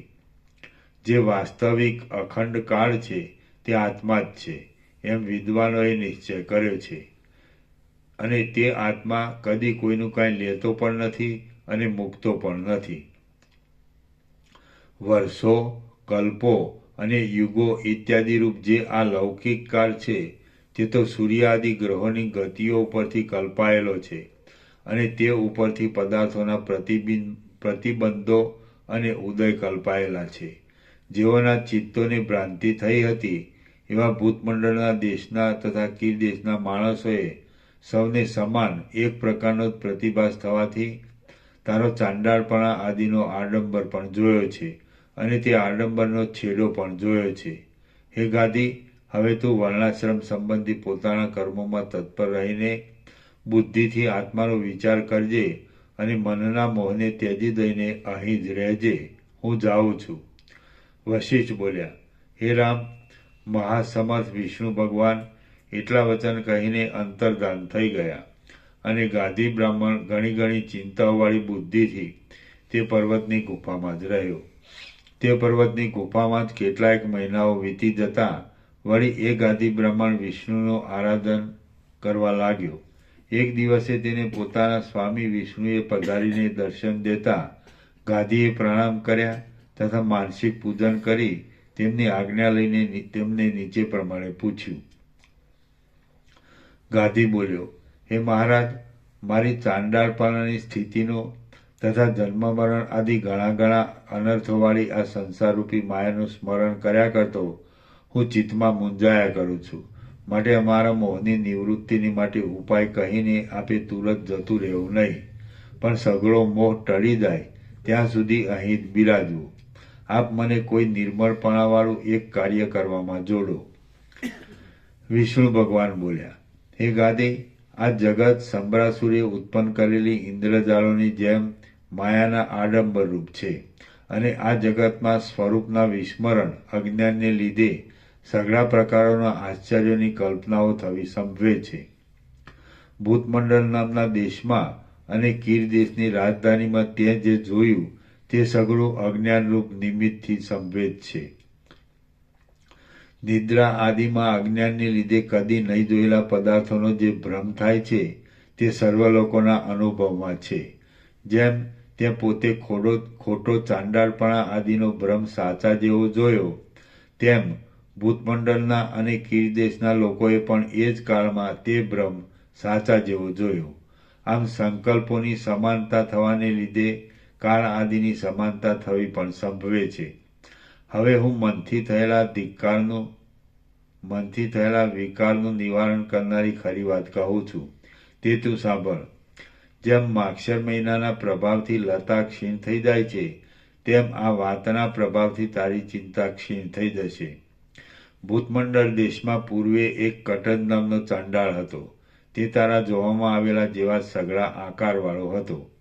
એ ચાંડાળ તે જોયેલી રીતિ પ્રમાણે કુટુંબથી રહિત થઈને કીર દેશમાં ગયો હતો. કીર દેશનો રાજા થયો હતો, અને પછી તેણે અગ્નિમાં પ્રવેશ કર્યો હતો. વળી તું જળની અંદર ડૂબ્યો હતો ત્યારે તારા ચિત્તમાં જે એ કટંજ રૂપે રહેવાનો ભ્રાંતિરૂપ આભાસ થયો હતો તે કેવળ મારા સંકલ્પને લીધે જ થયો હતો. ચિત્ત જેમ કોઈ સમયે જોયેલો અને અનુભવેલા પદાર્થને બિલકુલ ભૂલી જાય છે, તેમ કોઈ સમયે નહીં જોયેલા પદાર્થની ભ્રાંતિને પણ પ્રાપ્ત થાય છે. સ્વપ્ન સંબંધી, મનની કલ્પના સંબંધી અને સન્નિપાત સંબંધી સ્થિતિઓમાં મન જેમ અનેક પ્રકારના સંભ્રમોને દેખે છે, તેમ જાગ્રતની સ્થિતિમાં પણ અનેક પ્રકારના ભ્રમોને દેખે છે. હે ગાદી, જેમ ત્રિકાળદર્શી યોગીને ભવિષ્યકાળના અને ભૂતકાળના પણ પદાર્થોનો દેખાવ નજરે પડે છે, તેમ તને ભૂતકાળમાં થઈ ગયેલું કટંજનું આચરણ વર્તમાન કાળમાં ભ્રાંતિથી દેખાયું. કટંજ કે જે હું ન હતો, અને તેના સ્ત્રી પુત્ર તથા ઘર આદિ કે જે મારા ન હતા, તેઓમાં હું જ કટંજ છું, અને તે સ્ત્રી પુત્ર તથા ઘર આદિ મારા જ છે, એટલી બધી ભ્રાંતિ કેમ થઈ ગઈ એવી શંકા રાખવી નહીં, કેમ કે આત્મજ્ઞાન વિનાના સર્વ લોકોને પોતારૂપ નહીં એવા દેહમાં હું છું એવી અને પોતાના નથી એવી સ્ત્રી પુત્ર તથા ઘર આદિમાં મારા છે એવા જે મહાપ્રબળ ખોટા ભ્રમો થયા કરે છે, તેઓની આગળ અલ્પકાળની આ તારી ભ્રાંતિ કોણ માત્ર છે? ફરીથી ઘટન કે જે હું ન હતો અને તેના સ્ત્રી પુત્ર તથા ઘર આદિ કે જે મારા ન હતા તે ઉપરથી હે ગાતી, જેમ ત્રિકાળદર્શી યોગીને ભવિષ્યકાળના અને ભૂતકાળના પણ પદાર્થોનો દેખાવ નજરે પડે છે, તેમ તને ભૂતકાળમાં થઈ ગયેલું કટંજનું આચરણ વર્તમાન કાળમાં ભ્રાંતિથી દેખાયું. કટંજ કે જે હું ન હતો અને તેના સ્ત્રી પુત્ર તથા ઘર આદિ કે જે મારા ન હતા, તેઓમાં હું જ કટંજ છું અને તે સ્ત્રી પુત્ર તથા ઘર આદિ મારા જ છે એટલી બધી ભ્રાંતિ કેમ થઈ ગઈ એવી શંકા રાખવી નહીં, કેમ કે આત્મજ્ઞાન વિનાના સર્વ લોકોને પોતારૂપ નહીં એવા દેહમાં હું છું એવી અને પોતાના નથી એવા સ્ત્રીપુત્ર તથા ઘર આદિમાં મારા છે એવા જે મહાપ્રબળ ખોટા ભ્રમો થયા કરે છે, તેઓની આગળ અલ્પકાળની આ તારી ભ્રાંતિ કોણ માત્ર છે? ફરીથી હે ગાદી, જોશો આત્મજ્ઞાન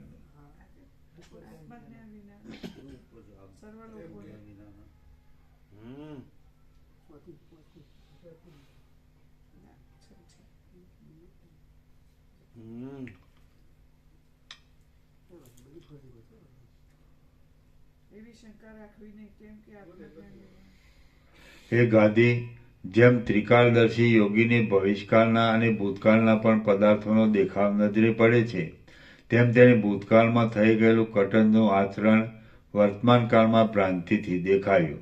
કટંજ કે જે હું ન હતો અને તેના સ્ત્રી પુત્ર તથા ઘર આદિ કે જે મારા ન હતા, તેઓમાં હું જ કટંજ છું અને તે સ્ત્રી પુત્ર તથા ઘર આદિ મારા જ છે એટલી બધી ભ્રાંતિ કેમ થઈ ગઈ એવી શંકા રાખવી નહીં, કેમ કે આત્મજ્ઞાન વિનાના સર્વ લોકોને પોતારૂપ નહીં એવા દેહમાં હું છું એવી અને પોતાના નથી એવા સ્ત્રીપુત્ર તથા ઘર આદિમાં મારા છે એવા જે મહાપ્રબળ ખોટા ભ્રમો થયા કરે છે, તેઓની આગળ અલ્પકાળની આ તારી ભ્રાંતિ કોણ માત્ર છે? જે આત્મવેત્તા પુરુષ હોય છે તે જ આ દેહ હું છું અને આ સ્ત્રી પુત્રાદિ મારા છે એવી મિથ્યા ભ્રાંતિમાં ડૂબતો નથી. ફરીથી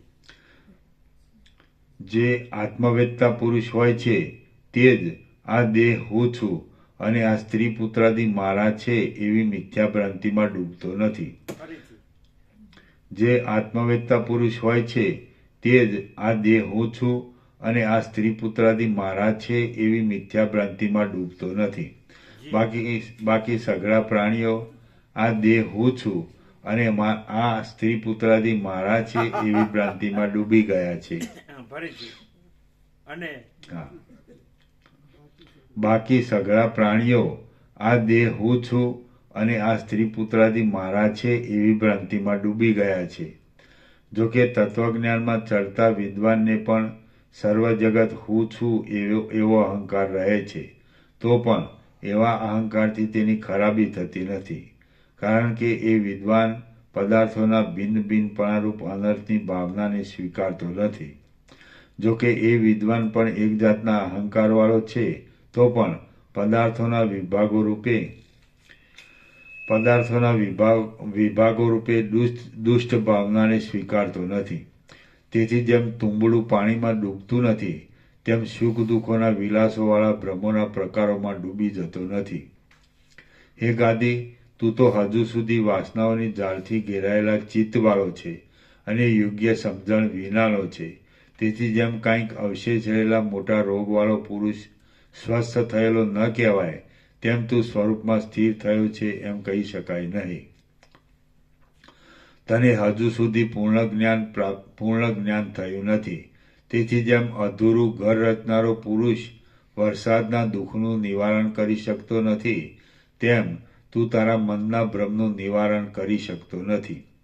જેમ ઊંચા માણસ આગળ ઝાડનું કંઈ ચાલતું નથી, તેમ જ્યારે તારા મનમાં ભ્રમનો આભાસ ખડો થાય છે ત્યારે તે આભાસ આગળ તારું કંઈ જ ચાલતું નથી. જે ચિત્ત છે તે જ આ માયારૂપી ચક્રના મધ્યરૂપ છે, અને તે મધ્યબિંદુને લીધે આ માયારૂપી ચક્ર સર્વત્ર ફર્યા કરે છે. માટે તે ચિત્તને દબાવીને રહેવામાં આવે તો માયારૂપી ચક્ર કાંઈ પણ અડચણ કરી શકતું નથી. હે ગાદી, તું હવે તપ કરવાને સજ્જ થા અને મનમાં કાંઈ પણ ખેદ નહીં રાખતા પર્વતની કુંજોમાં 10 વર્ષ સુધી ચિત્તના નિરોધનો અભ્યાસ કર. એટલે તેમ કરવાથી તને અપરિચ્છિન્ન જ્ઞાનની પ્રાપ્તિ થશે. વશિષ્ઠ બોલ્યા, હે રામ, વિષ્ણુ ભગવાન એ ગાદી બ્રાહ્મણને એટલા વચન કહીને વાયુમંડળમાં રહેલા વાદળાની જેમ, શાંત થયેલા દીવાની જેમ અને યમુનાના તરંગની જેમ ક્ષણ માત્રમાં ત્યાં જ અંતર્ધાન થઈ ગયા. જેમ શરદ ઋતુના અંતમાં ઝાડ વિરસપણાને પ્રાપ્ત થાય છે, તેમ ગાદી વિવેકને લીધે વૈરાગ્યની સ્થિતિને પ્રાપ્ત થયો. ભ્રમણ કર્યા કરતા ભ્રમણના બોજાથી રહિત થયેલી બુદ્ધિવાળો એ ગાદી પોતાને પૂર્વે જોવામાં આવેલી પ્રારબ્ધના ફળરૂપી અયોગ્ય ચાંડાળપણા આદિની વિચિત્ર ચેષ્ટાને ધીરે ધીરે ધિક્કારવા લાગ્યો. જેમ મેઘ આરામ લેવા પર્વતમાં જાય તેમ કરુણાથી ભીંજાયેલો મનવાળો એ ગાદી ચિત્તના નિગ્રહનો ઉત્તમ રીતે અભ્યાસ કરવા સારું ઋષ્યમુખ નામના પર્વતમાં ગયો. ત્યાં જઈ સઘળા સંકલ્પોનો ત્યાગ કરીને તેણે 10 વર્ષ સુધી તપ કર્યું અને તેથી તેને જ્ઞાનની પ્રાપ્તિ થઈ.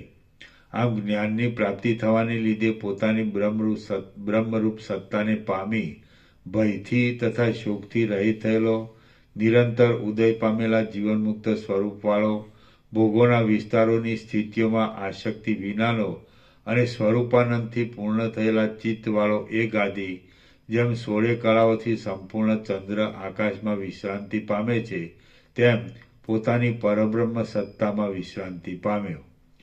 શ્રી યોગ વાસિષ્ઠ મહારામાયણમાં ઉપશમ પ્રકરણનો ગાદીની જ્ઞાન પ્રાપ્તિ નામનો સર્ગ 49મો સમાપ્ત.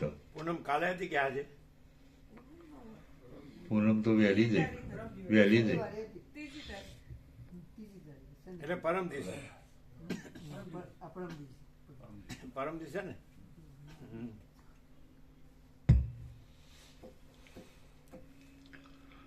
સર્ગ 50મો. ચિત્ત જયોપાય, જ્ઞાન મહાત્મ્ય અને ચિત્તની ચંચળતાથી થતા દોષોનું વર્ણન. આ 50મા સર્ગમાં ચિત્તને દબાવવાના ઉપાયો, જ્ઞાનનું ઉત્તમ મહાત્મ્ય અને ચિત્તની પુષ્ટતાથી થતા દોષો કહેવામાં આવશે.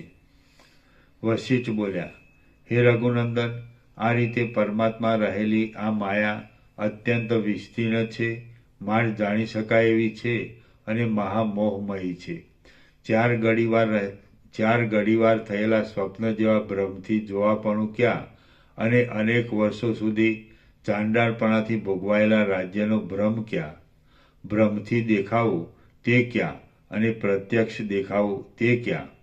અસત્યપણું ક્યાં અને તેનું પાછું સાચું પરિણામ થવું એ ક્યાં? હે રામ, માટે હું કહું છું કે આ વિષમ માયા અસાવધાન મનવાળા પુરુષને નિસંશય નિત્ય પ્રત્યેક દિવસે સંકટમાં જોડી દે છે. રામ બોલ્યા, હે મહારાજ, આ પ્રમાણે આ માયારૂપી ચક્ર કે જે મોટા વેગથી ચાલ્યા કરે છે અને જેમ અવયવો છેદાવાથી શરીરને દુઃખ થાય, તેમ પરમાત્માને આ માયાચક્ર મર્યાદામાં મૂકી દેતું હોવાથી તેને દુઃખ થયા કરે છે. તેને રોકવાનો કયો ઉપાય છે? વશિષ્ઠ બોલ્યા, હે રામ, જે આ ચિત્ત છે તેને જ આધારે સર્વદા ફર્યા કરતા અને ભ્રમ આપનારા સંસાર નામના માયારૂપી ચક્રનું નાભિ કેન્દ્ર પણ તે ચિત્ત જ છે એમ સમજો. પુરુષ પ્રયત્ન કરીને બુદ્ધિ વડે એ ચિત્તરૂપી કેન્દ્રને તુરત રોકી લેવામાં આવે તો માયારૂપી ચક્ર પોતાનું કેન્દ્ર અટકી જવાને લીધે ભ્રમણ કરતું અટકી જાય છે.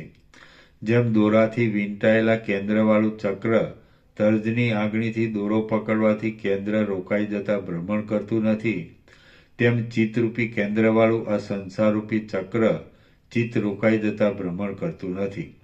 હે રામ, તમે ચક્રથી યુદ્ધ કરવામાં એકા છો. માટે કેમ નહીં સમજો કે કેન્દ્રને રોકી દેવાથી જ ચક્ર વશ થાય છે, કેન્દ્રને રોક્યા વિના વશ થતું નથી. માટે ચિત્તરૂપી કેન્દ્રને યત્નથી થોભાવી રાખીને આ સંસારરૂપી ચક્રને ભમતું અટકાવી દો.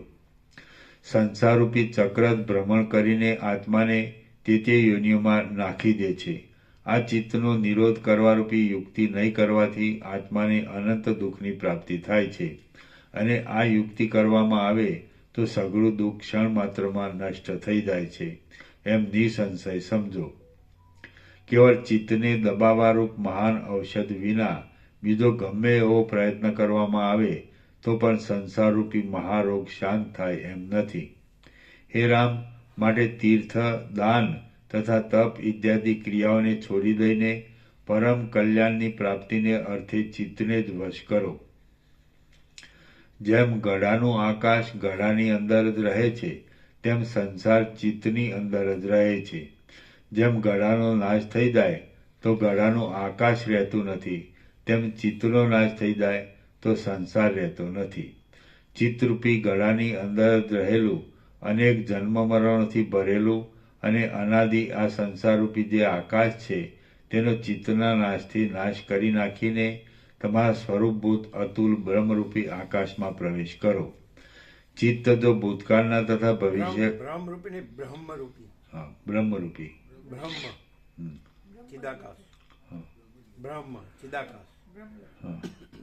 ચિત્તરૂપી ગળાની અંદર જ રહેલું અનેક જન્મ મરણોથી ભરેલું અને અનાદિ આ સંસારરૂપી જે આકાશ છે તેનો ચિત્તના નાશથી નાશ કરી નાખીને તમારા સ્વરૂપભૂત અતુલ બ્રહ્મરૂપી આકાશમાં પ્રવેશ કરો. ચિત્ત જો ભૂતકાળના તથા ભવિષ્યકાળના વિષયોના પણ અનુસંધાનને ત્યજી દઈને વર્તમાનકાળના બાહ્ય વિષયોને પણ આસક્તિથી રહિત થઈ થોડી વાર જ સેવાનો અભ્યાસ રાખે તો અચિતપણાને પ્રાપ્ત થઈ જાય છે.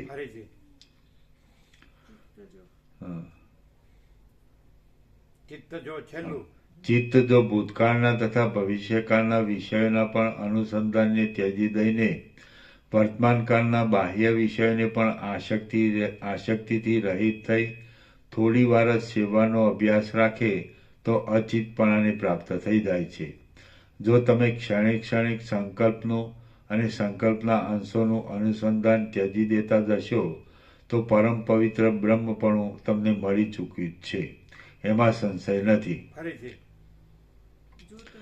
જો તમે ક્ષણે ક્ષણે સંકલ્પનું અને સંકલ્પના અંશોનું અનુસંધાન ત્યજી દેતા જશો તો પરમ પવિત્ર બ્રહ્મપણું તમને મળી ચૂક્યું છે, એમાં સંશય નથી. જ્યાં સુધી સંકલ્પોની કલ્પના હોય ત્યાં સુધી ચિત્તની વિભૂતિઓ રહે છે. વાદળાનો વિસ્તાર ટળી ગયા પછી આકાશમાં જળના બિંદુઓ રહે જ નહીં. જ્યાં સુધી જગતને ચંદ્રના કિરણોનો સંબંધ હોય ત્યાં સુધી જેમ તુષારની કણીઓ રહે છે તેમ જ્યાં સુધી આત્માને ચિત્તનો સંબંધ હોય ત્યાં સુધી સંકલ્પોની કલ્પના રહે છે. જો આત્મતત્વને ચિત્તથી જુદું પાડીને તેની ભાવના કરવામાં આવે તો પોતાના સંસારના કામ, કર્મ તથા વાસના આદિ મૂળ અજ્ઞાનની સાથે જ બળી જ ગયા છે એમ સમજો. તેમ જ્યાં સુધી આત્માને ચિત્તનો સંબંધ હોય, જ્યાં સુધી જગતને ચંદ્રના કિરણોનો સંબંધ હોય ત્યાં સુધી જેમ તુષારની કણીઓ રહે છે તેમ જ્યાં સુધી આત્માને ચિત્તનો સંબંધ હોય ત્યાં સુધી સંકલ્પોની કલ્પના રહે છે.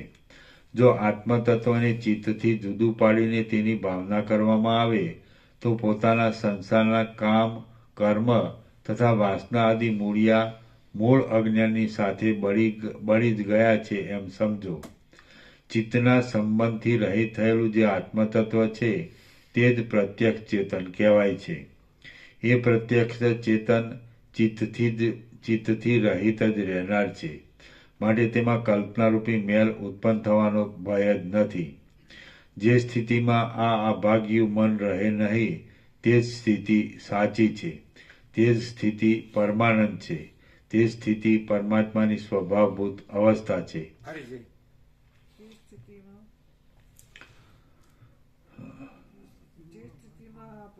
જે સ્થિતિમાં આ અભાગ્યું મન રહે નહીં તે સ્થિતિ સાચી છે, તે સ્થિતિ પરમાનંદ છે, તે સ્થિતિ પરમાત્માની સ્વભાવભૂત અવસ્થા છે, તે સ્થિતિ સર્વને પ્રકાશ આપનારા ચૈતન્યરૂપ છે અને તે સ્થિતિ પરમાર્થ દ્રષ્ટિરૂપ છે. જ્યાં સુધી સ્મશાન હોય ત્યાં કાગડાઓ સર્વદા જ્યાં સ્મશાન હોય ત્યાં કાગડાઓ જેમ સર્વદા હાજર રહે છે, તેમ જ્યાં ચિત્ત હોય ત્યાં આશાઓ અને સુખ દુઃખો સર્વદા હાજર જ રહે છે. આશા આદિ સઘળા પદાર્થોને ઉત્પન્ન કરનારી સંસારરૂપી લતાનું વાસનારૂપી બીજ તત્વના બોધથી નાશ પામેલું હોવાથી જ્ઞાનીઓના સંકલ્પમાં ઉત્પન્ન થતું નથી. જ્યાં સ્મશાન હોય ત્યાં કાગડાઓ જેમ સર્વદા હાજર રહે છે, તેમ જ્યાં ચિત્ત હોય ત્યાં આશાઓ અને સુખ દુઃખો સર્વદા હાજર જ રહે છે. આશા આદિ સઘળા પદાર્થોને ઉત્પન્ન કરનારી સંસારરૂપી લતાનું વાસનારૂપી બીજ તત્વના બોધથી નાશ પામેલું હોવાથી જ્ઞાનીઓના સંકલ્પના ઉત્પન્ન થતું નથી. શાસ્ત્રોના અને સજ્જનોના સમાગમનો નિરંતર અભ્યાસ રાખવાથી જગતના પદાર્થોનું મિથ્યાપણું સમજવામાં આવે છે.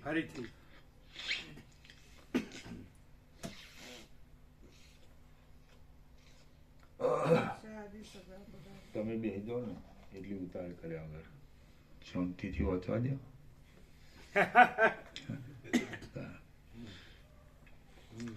શાસ્ત્રોના અને સજ્જનોના સમાગમોનો નિરંતર અભ્યાસ રાખવાથી જગતના પદાર્થોનું મિથ્યાપણું સમજવામાં આવે છે. ચિત્તને બળાત્કારથી અવિવેકમાંથી ખેંચી લઈને પુરુષ પ્રયત્નથી તથા આ જન્મમાં જ્ઞાન સિદ્ધ કર્યા વિના રહેવું જ નહીં એવા દ્રઢ નિશ્ચયોથી શાસ્ત્રોમાં અને સજ્જનોના સમાગમમાં જોડી દેવું. પરમાત્માના અવલોકનમાં આત્મા જ મુખ્ય કારણરૂપ છે. પરમાત્માના અવલોકનમાં આત્મા જ મુખ્ય કારણરૂપ છે. કેમ કે ઊંડી અંધારી ખાડમાં પડેલું રત્ન પોતે પોતાના પ્રકાશથી જ જોવામાં આવે છે. આત્મા જ પોતે અનુભવેલા દ્રશ્યરૂપી દુઃખોને છોડી દેવા ઈચ્છે છે. એટલા માટે આત્મા જ આત્માના અવલોકનમાં મુખ્ય કારણરૂપ કહેવાય છે. તમે ગમે તે વાતચીત કરતા, કોઈ પદાર્થને છોડી દેતા, કોઈ પદાર્થનું ગ્રહણ કરતા, આંખો ઉઘાડતા અને આંખો મીંચતા પણ જેમ કોઈ પ્રકારની કલ્પના નથી એવા પોતાના મર્યાદા રહિત સ્વરૂપના અનુસંધાનમાં તત્પર રહો. તમે ગમે તે વાતચીત કરતા, કોઈ પદાર્થને છોડી દેતા, કોઈ પદાર્થનું ગ્રહણ કરતા, આંખો ઉઘાડતા અને આંખો મીંચતા પણ જેમ કોઈ પ્રકારની કલ્પના નથી એવા પોતાના મર્યાદા રહિત સ્વરૂપના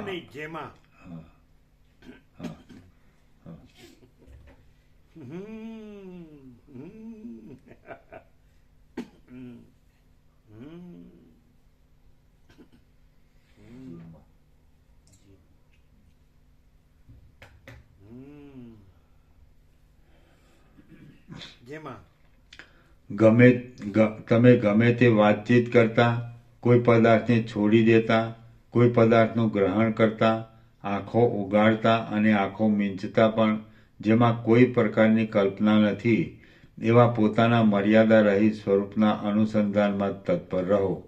તમે જન્મતા, મરતા, જીવતા અને ક્રિયાઓ કરતા નિર્મળ અને પોતાના સ્વરૂપભૂત ચૈતન્યના અનુસંધાનમાં સ્થિર થાઓ. આ પાસેના સંબંધીઓ તથા દૂરના બીજા સંબંધીઓ મારા છે અને આ દેહ હું છું એવી વાસનાઓને ત્યજી દઈને અને એક નિષ્ઠા રાખીને પોતાની અંદર રહેલા કેવળ અખંડ જ્ઞાનરૂપ ચૈતન્યમાં તત્પર રહો. દેહ પડતા સુધી એક નિષ્ઠા રાખીને વર્તમાન સ્થિતિમાં તથા ભવિષ્ય સ્થિતિમાં પણ પોતાના અખંડ જ્ઞાન સ્વરૂપના અનુસંધાનમાં અને તેના જ નિધિધ્યાસમાં તત્પર રહો. બાલ્યમાં, યૌવનમાં, વૃદ્ધપણામાં, દુઃખોમાં, સુખોમાં, જાગ્રતમાં, સ્વપ્નમાં અને સુષુપ્તિ જેવા સમયમાં પણ સ્વરૂપના અનુસંધાનમાં તત્પર રહો. બાહ્ય વિષયરૂપી મેલનો ત્યાગ કરી મનનો અત્યંત નાશ કરી નાખી અને આશારૂપી પાશોને અત્યંત કાપી નાખીને સ્વરૂપના ધ્યાનમાં તત્પર રહો.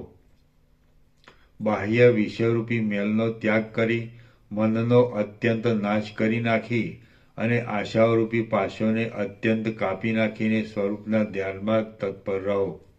પોતાના સંકલ્પોથી જ માની લીધેલા શુભાશુભોની આશારૂપી વિસૂચિકાને શાંત કરી નાખી અને આ ઇષ્ટ છે તથા આ અનિષ્ટ છે એવી ભેદ દ્રષ્ટિને દૂર કરીને સારભૂત સ્વરૂપના અનુસંધાનમાં તત્પર રહો.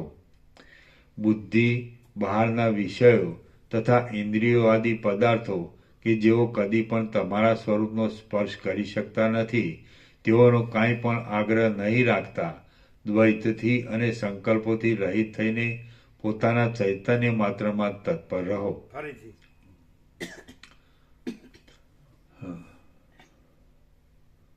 બુદ્ધિ બહારના વિષયો તથા ઇન્દ્રિયો આદિ પદાર્થો કે જેઓ કદી પણ તમારા સ્વરૂપનો સ્પર્શ કરી શકતા નથી તેઓનો કાંઈ પણ આગ્રહ નહીં રાખતા દ્વૈતથી અને સંકલ્પોથી રહિત થઈને પોતાના ચૈતન્ય માત્રમાં તત્પર રહો. જાગ્રતમાં પણ સુષુપ્તિના જેવી નિર્વિકલ્પ સ્થિર સ્થિતિની ભાવના રાખી જે કાંઈ છે તે સઘળું હું છું એમ વિચાર કરીને કેવળ સત્તારૂપી રહો. જાગ્રતમાં પણ સુષુપ્તિના જેવી નિર્વિકલ્પ સ્થિર સ્થિતિની ભાવના રાખી જે કાંઈ છે તે સઘળું હું છું એમ વિચાર કરીને કેવળ સત્તારૂપી રહો. જન્મ મરણ આદિ દશાઓથી રહિત રહી સર્વત્ર મુક્તપણાથી યુક્ત થઈ અને બુદ્ધિની સઘળી વૃત્તિઓનો હું જ પ્રકાશક છું એવો નિશ્ચય કરી પોતાના ચૈતન્ય માત્રમાં તત્પર રહો. આ હું છું અને આ બીજો છે એવી બુદ્ધિનો ત્યાગ કરી જગતની સ્થિતિમાં દેખાતા સઘળા વિભાગોને મિથ્યા સમજી અને જેમ વજ્રના થાંભલાનું અવલંબન કરવામાં આવે તેમ આત્માનું અવલંબન કરીને સ્થિર થાઓ. કેવળ ધૈર્યને ધરનારી ઉદાર બુદ્ધિથી મનના આશાઓરૂપી પાશોને કાપી નાખી ધર્મ અને અધર્મ એ બંનેથી રહિત થાઓ. તમે કેવળ જ્ઞાન સ્વરૂપ જ રહીને તે સ્વરૂપનો સ્વાદ લીધા કરશો તો હાલાહાલ નામનું ઝેર પણ અમૃત થઈ જશે. તમે કેવળ જ્ઞાન સ્વરૂપ જ રહીને તે સ્વરૂપનો સ્વાદ લીધા કરશો તો હાલાહાલ નામનું ઝેર પણ અમૃત થઈ જશે. બ્રહ્મ વિદ્યાથી સર્વ અમૃત થઈ જાય છે એટલે બ્રહ્મવેત્તાની દ્રષ્ટિમાં વિષ પણ અમૃત થઈ જાય છે. બ્રહ્મ વિદ્યાથી સર્વ અમૃત થઈ જાય છે એટલે બ્રહ્મવેત્તાની દ્રષ્ટિમાં વિષ પણ અમૃત થઈ જાય છે. અંશોથી રહિત થઈ અને નિર્મળ એવું પોતાનું સ્વરૂપ જ્યારે ભૂલાઈ જાય છે ત્યારે સંસારરૂપી ભ્રમના કારણરૂપ મોટો મોહ ઉદય પામે છે. જ્યારે અંશોથી રહિત અને નિર્મળ એવા પોતાના સ્વરૂપમાં સ્થિતિ થાય છે ત્યારે જ સંસારરૂપી ભ્રમના કારણરૂપ મોટો મોહ નાશ પામે છે. તમે જ્યારે આશાઓરૂપી મહાસાગરને તરીને આત્મ સ્વરૂપને અનુસરશો ત્યારે જેમ સૂર્યનું તેજ ચારે બાજુ ફેલાય છે તેમ તમારું અખંડ જ્ઞાન ચારે બાજુ ફેલાશે. તમે જ્યારે આશાઓરૂપી મહાસાગરને તરીને આત્મ સ્વરૂપને અનુભવશો ત્યારે જેમ સૂર્યનું તેજ ચારે બાજુ ફેલાય છે તેમ તમારું અખંડ જ્ઞાન ચારે બાજુ ફેલાશે.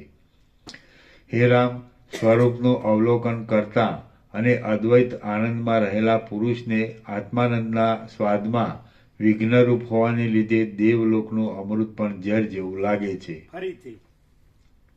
હે રામ, સ્વરૂપનું અવલોકન કરતા અને અદ્વૈત આનંદમાં રહેલા પુરુષને આત્માનંદના સ્વાદમાં વિઘ્નરૂપ હોવાને લીધે દેવલોકનું અમૃત પણ ઝેર જેવું લાગે છે. હે રામ, જેઓ અમારા સ્વભાવ બ્રહ્મભાવ હે રામ, જેઓ અમારા સ્વભાવને પામેલા જીવનમુક્ત લોકો છે તેઓની સાથે જ અમે મૈત્રી કરીએ છીએ. હે રામ, જેઓ અમારા સ્વભાવને પામેલા જીવનમુક્ત લોકો છે તેઓની સાથે જ અમે મૈત્રી કરીએ છીએ.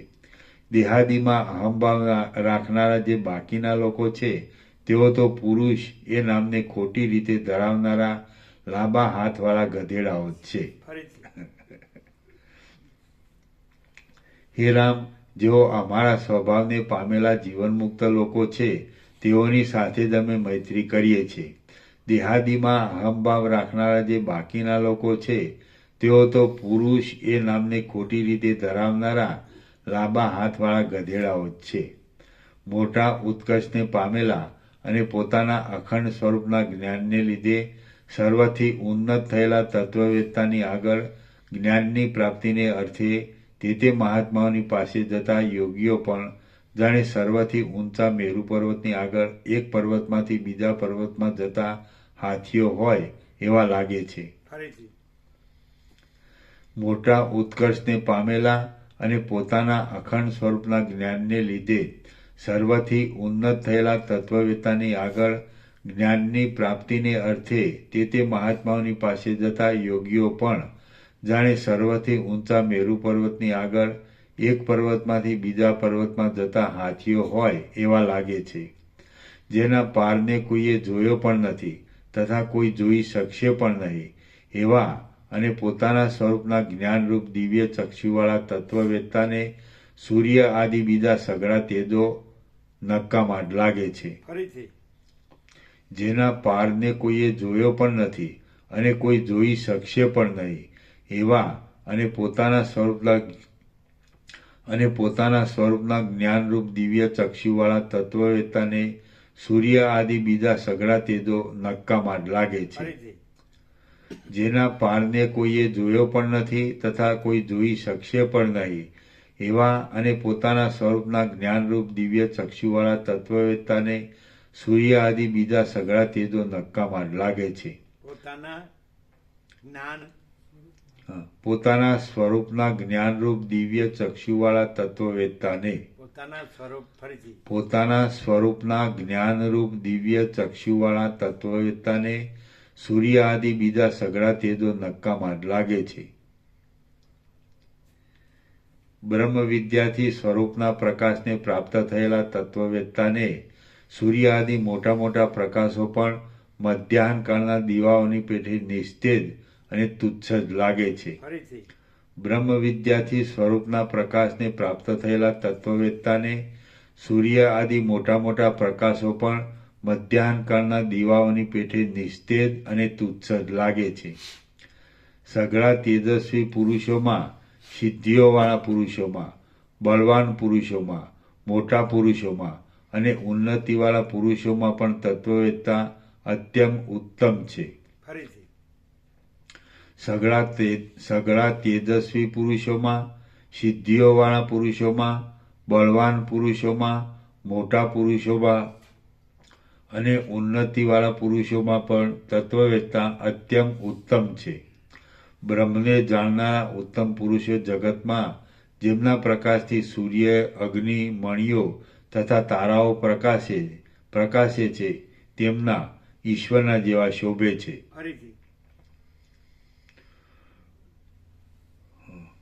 બ્રહ્મને જાણનારા ઉત્તમ પુરુષો જગતમાં જેમના પ્રકાશથી સૂર્ય, અગ્નિ, મણિઓ તથા તારાઓ પ્રકાશે છે તેમના ઈશ્વરના જેવા શોભે છે. હે રામ, જેઓને તત્વજ્ઞાન ન હોય તેવા મનુષ્યો પૃથ્વીના દરોમાં રહેનારા કીડાઓથી જેઓને તત્વજ્ઞાન ન હોય તેવા મનુષ્યો પૃથ્વીમાં દરોમાં રહેનારા કીડાઓથી, ગધેડાઓથી અને કાગડા આદિ પક્ષીઓથી પણ ખૂબ જ હલકા છે. હે રામ, જેઓને તત્વજ્ઞાન ન હોય તેવા મનુષ્યો પૃથ્વીના દરોમાં રહેનારા કીડાઓથી, ગધેડાઓથી અને કાગડા આદિ પક્ષીઓથી પણ ખૂબ જ હલકા છે. જે પુરુષ મોહરૂપી ભૂતના વળગાડવાળો હોવાને લીધે આત્મજ્ઞાનથી રહિત હોય તે મુવેલો જ છે અને જેને આત્મજ્ઞાન પ્રાપ્ત થયું હોય તે પુરુષ જ જીવતો છે. જેને આત્મજ્ઞાન પ્રાપ્ત થયું હોય તે પુરુષ જ જીવતો છે એમ મહાત્મા પુરુષો કહે છે. સંસાર સંબંધી અનેક દુઃખદાયી કડાકૂટ કર્યા કરતો આત્મજ્ઞાન વિનાનો પુરુષ ધરતી ઉપર ધામધૂમથી ફરતો હોય તો પણ તે શબ જ ફરે છે એમ સમજવું.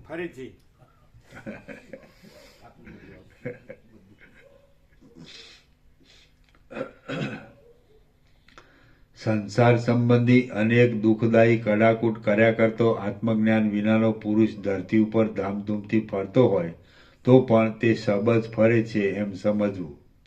જીવતો તો કેવળ આત્મવેત્તા પુરુષને જ સમજવું. જીવતો તો કેવળ આત્મવેત્તા પુરુષને સમજવું.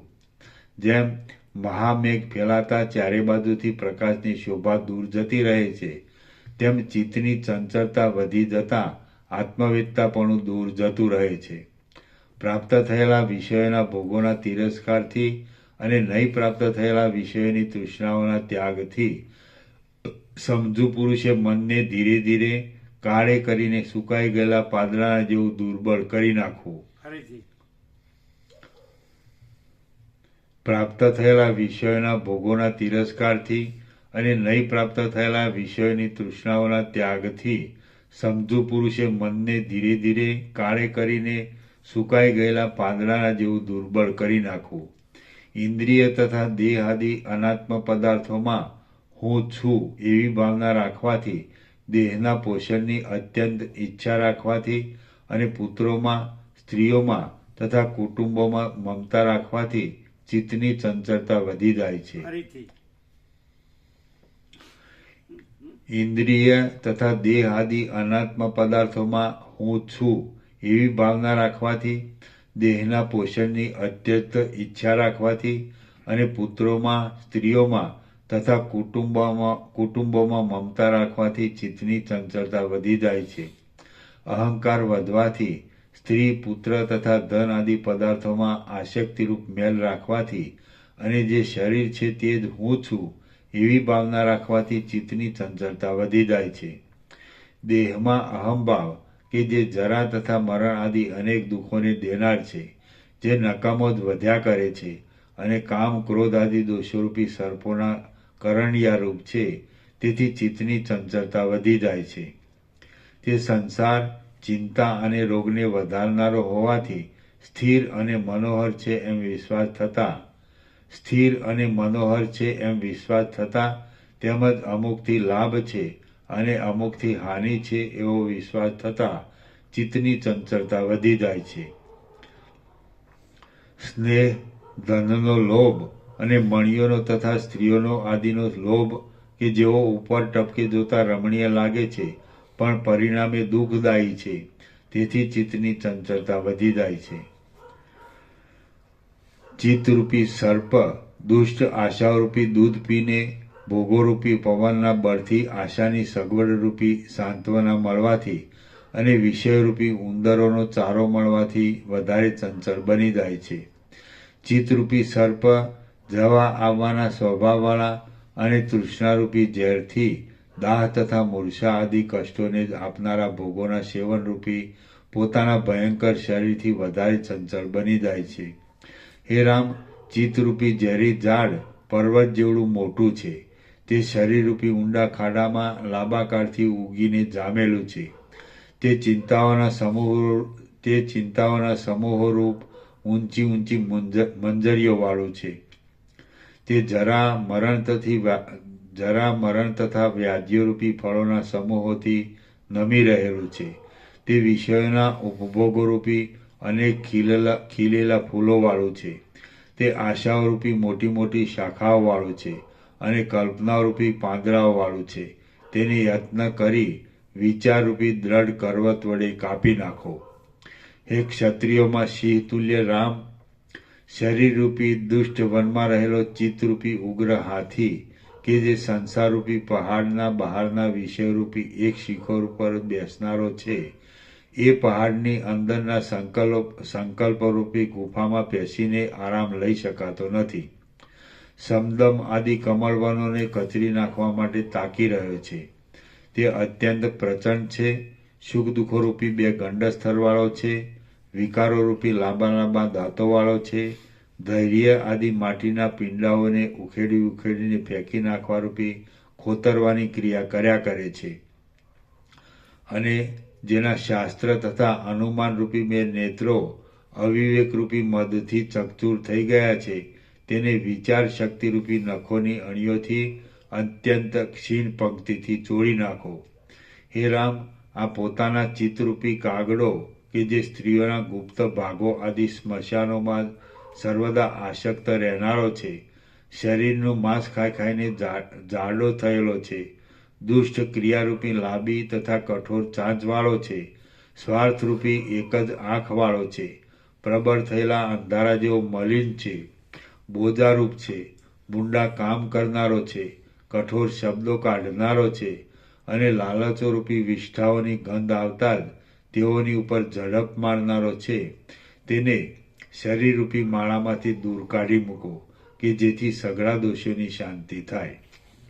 હે રામ, આ ચિત્તરૂપી પિશાચ કે જે અજ્ઞાનરૂપી મોટા મોટા વડોમાં આરામ લે છે, સંસારરૂપી વગડામાં પ્રત્યક્ષ જડતાવાળા સેંકડો શરીરોમાં લાંબા કાળથી ભમ્યા કરે છે અને તૃષ્ણારૂપી પિશાચની જેને સેવા કરે છે, તેને જ્યાં સુધી વિવેક, વૈરાગ્ય અને ભગીરથ પ્રયત્નરૂપી સ્વતંત્ર મંત્રોથી આત્માના ઘરરૂપી હૃદયમાંથી કાઢી મૂકવામાં ન આવે ત્યાં સુધી આત્માને સુખ ક્યાંથી જ પ્રાપ્ત થાય? તેને જ્યાં સુધી વિવેક, વૈરાગ્ય અને ભગીરથ પ્રયત્નરૂપી સ્વતંત્ર મંત્રોથી આત્માના ઘરરૂપી હૃદયમાંથી કાઢી મૂકવામાં ન આવે ત્યાં સુધી આત્માને સુખ ક્યાંથી જ પ્રાપ્ત થાય?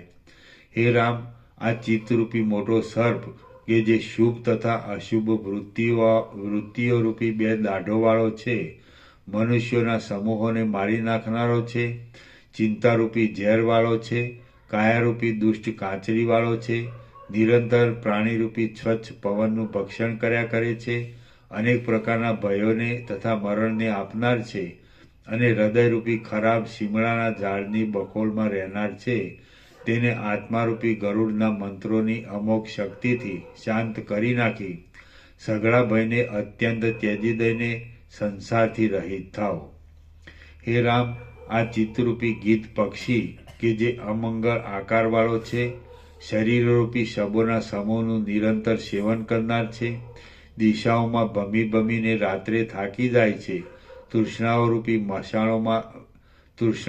મશાણોમાં વિહાર કરનાર છે, અપમાન, ભય તથા શોક આદિ કાગડાઓની ચાંચોના પ્રહારોથી વારંવાર ઘવાયા કરે છે, ભોગોરૂપી માંસોની લાલચથી ચારે બાજુ ઝડપો માર્યા કરે છે, અધીર છે અને વધતી જતી તૃષ્ણાથી પોતાની ડોકને ઊંચીને ઊંચી રાખ્યા કરે છે, તે જો તમારા શરીરરૂપી ઝાડમાંથી ઉડી જાય તો તમને અવશ્ય જય મળે, એમાં લેશ પણ સંશય નથી.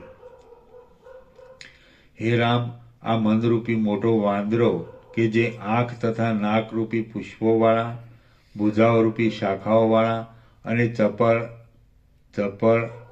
આગળીઓરૂપી પાંદડાઓવાળા દેહરૂપી ઝાડ ઉપર કૂદાકૂદ કર્યા કરે છે, વગડાઓમાં તથા દેશ દેશમાં ભમ્યા કરે છે, વ્યાકુળ તથા ચંચળ અંગોવાળો છે, ફળોની લાલચ રાખ્યા કરે છે, એક જન્મભૂમિમાંથી બીજી જન્મભૂમિમાં જાય છે અને લોકોને સંસારરૂપી ગુફામાં પૂરી મૂકીને નાચા કરે છે, તેને અંદર ને અંદર મારી નાખો કે જેથી મુક્તિની પ્રાપ્તિ થાય. હે રામ, આ ચિત્તરૂપી અકાળ મેઘ કે જે સારા ફળોરૂપી ધાન્યોના ક્ષયને વાસ્તે પડ્યા કરે છે, પોતાના બહિર્મુખ વૃત્તિરૂપી મોઢાના અગ્રમાં ચિદાભાસના પ્રકાશરૂપી વીજળીના ઝબકારાવાળો છે, અનર્થોના સમૂહરૂપી ધારાઓને વરસાવ્યા કરે છે, વાસનાઓરૂપી વંટોળિયાથી ખેંચાયા કરે છે અને હૃદયરૂપી આકાશમાં રહેલો છે, તેને સંકલ્પોની કલ્પનાઓના ત્યાગરૂપી ઉગ્ર મંત્રના પ્રભાવથી ઉત્સાહ રાખીને દૂર કરી નાખો અને જીવન મુક્તરૂપ મોટા ફળને પ્રાપ્ત થઈને સારી પેઠે સ્ફુટ થયેલા બ્રહ્મપણાવાળા થાઓ. હે રામ, આ ચિત્તરૂપી પાંસ કે જે સૃષ્ટિથી માંડીને આજ સુધીના પુણ્ય અને પાપોની ગાંઠો દેવાઈને દ્રઢ થયેલો છે, મંત્રોથી ભેદાય એવો નથી, અગ્નિઓથી બળે એવો નથી, આત્મામાં અત્યંત પીડાને દેખાડનાર છે, અનુક્રમથી અનેક અવતારોને બાંધવા માટે જાણે એક જાતની લાંબી દોરી હોય એવો છે અને જેમાં અસંખ્ય શરીરોની માળાઓ પરોવાયેલી છે, તેને બળાત્કારથી સંકલ્પોના ત્યાગોરૂપી શસ્ત્રોથી કાપી નાખી નિર્ભય થઈને તમે પોતે અનુકૂળ જણાય તેમ વિહાર કરો. હે રામ, વિષયના માર્ગને મૂકીને બીજા માર્ગમાં જવાના આળસવાળો. હે રામ, વિષયના માર્ગને મૂકીને બીજા માર્ગમાં જવાના આળસવાળો અને દેહરૂપી ગુફામાં ગુપ્ત રીતે રહેલો આ સંકલ્પરૂપી ભયંકર અજગર કે જે ક્રોધ આદિરૂપ ઝેરી ફૂંફાડાઓથી સંસારરૂપી અરણ્યમાં ચાલનારા સઘળા લોકોને બાળી નાખે છે, જેને સારી સમજણ કેમે કરી ન મળે એવો છે, અપાર ઝેરને ધરનાર છે, ભુવનોને સંતાપ આપનાર છે અને વિષયરૂપી માંસને માટે તૃષ્ણારૂપી મોઢું ફાડીને પોતાના શરીરને ઉછાળ્યા કરે છે, તેને કામનાઓના ત્યાગ નામના મોટા અગ્નિથી બળાત્કારે બાળી નાખીને તમે સંસારથી રહિત થાઓ. હે રામ, જેમ અસ્ત્રની યુક્તિથી ભયંકર અસ્ત્રને પણ સમાવવામાં આવે છે, તેમ શુદ્ધ ચિત્તથી મલિન ચિત્તને તરત સમાવી નાખી વાંદરા વિનાના ઝાડની પેઠે અખંડ શોભાવાળા થઈને તમે લાંબા દિવસો સુધી ચંચળપણાનો વિષયોમાં ઉન્મુખ થવાનો ત્યાગ કરી દો. આ પ્રકારથી અને આગળ કહેલા તત્વબોધના પ્રકારથી અંદર શાંત કરેલા મનને નિર્મળ કરી તે નિર્મળ મન વડે સ્થૂળ, સૂક્ષ્મ અને કારણ દેહ પર્યંત સઘળા દ્રશ્યને આ ત્યાજ્ય છે એવી દ્રષ્ટિથી ખડના તણખલા જેવું હલકું તુચ્છ જોતા સંસારનો પાર પામીને તમે લીલા માત્રથી ખાનપાન કરો, શાસ્ત્રોક્ત કાર્યોમાં પણ વિહાર કરો અને શાસ્ત્રથી અવિરુદ્ધ લૌકિક કાર્યોમાં પણ રમણ કરો. શ્રી યોગ વાસિષ્ઠ મહારામાયણમાં ઉપશમ પ્રકરણનો રાઘવાશય વિનિયોગ નામનો સર્ગ 50મો સમાપ્ત. ઓમ ઓમ ઓમ. આના નંબર 677. પ્રસાદ આપો.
आप भी ले लेना. प्रसाद दिया आपको? ले लो.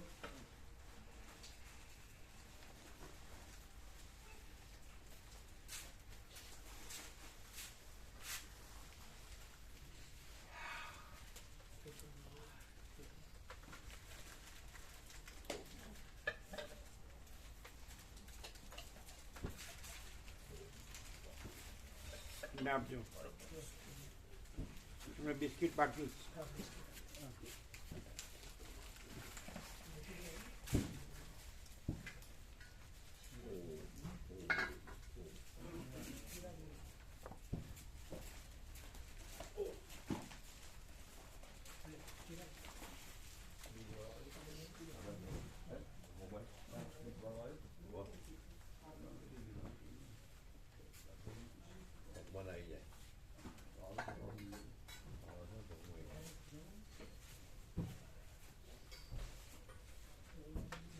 શું છે શું છે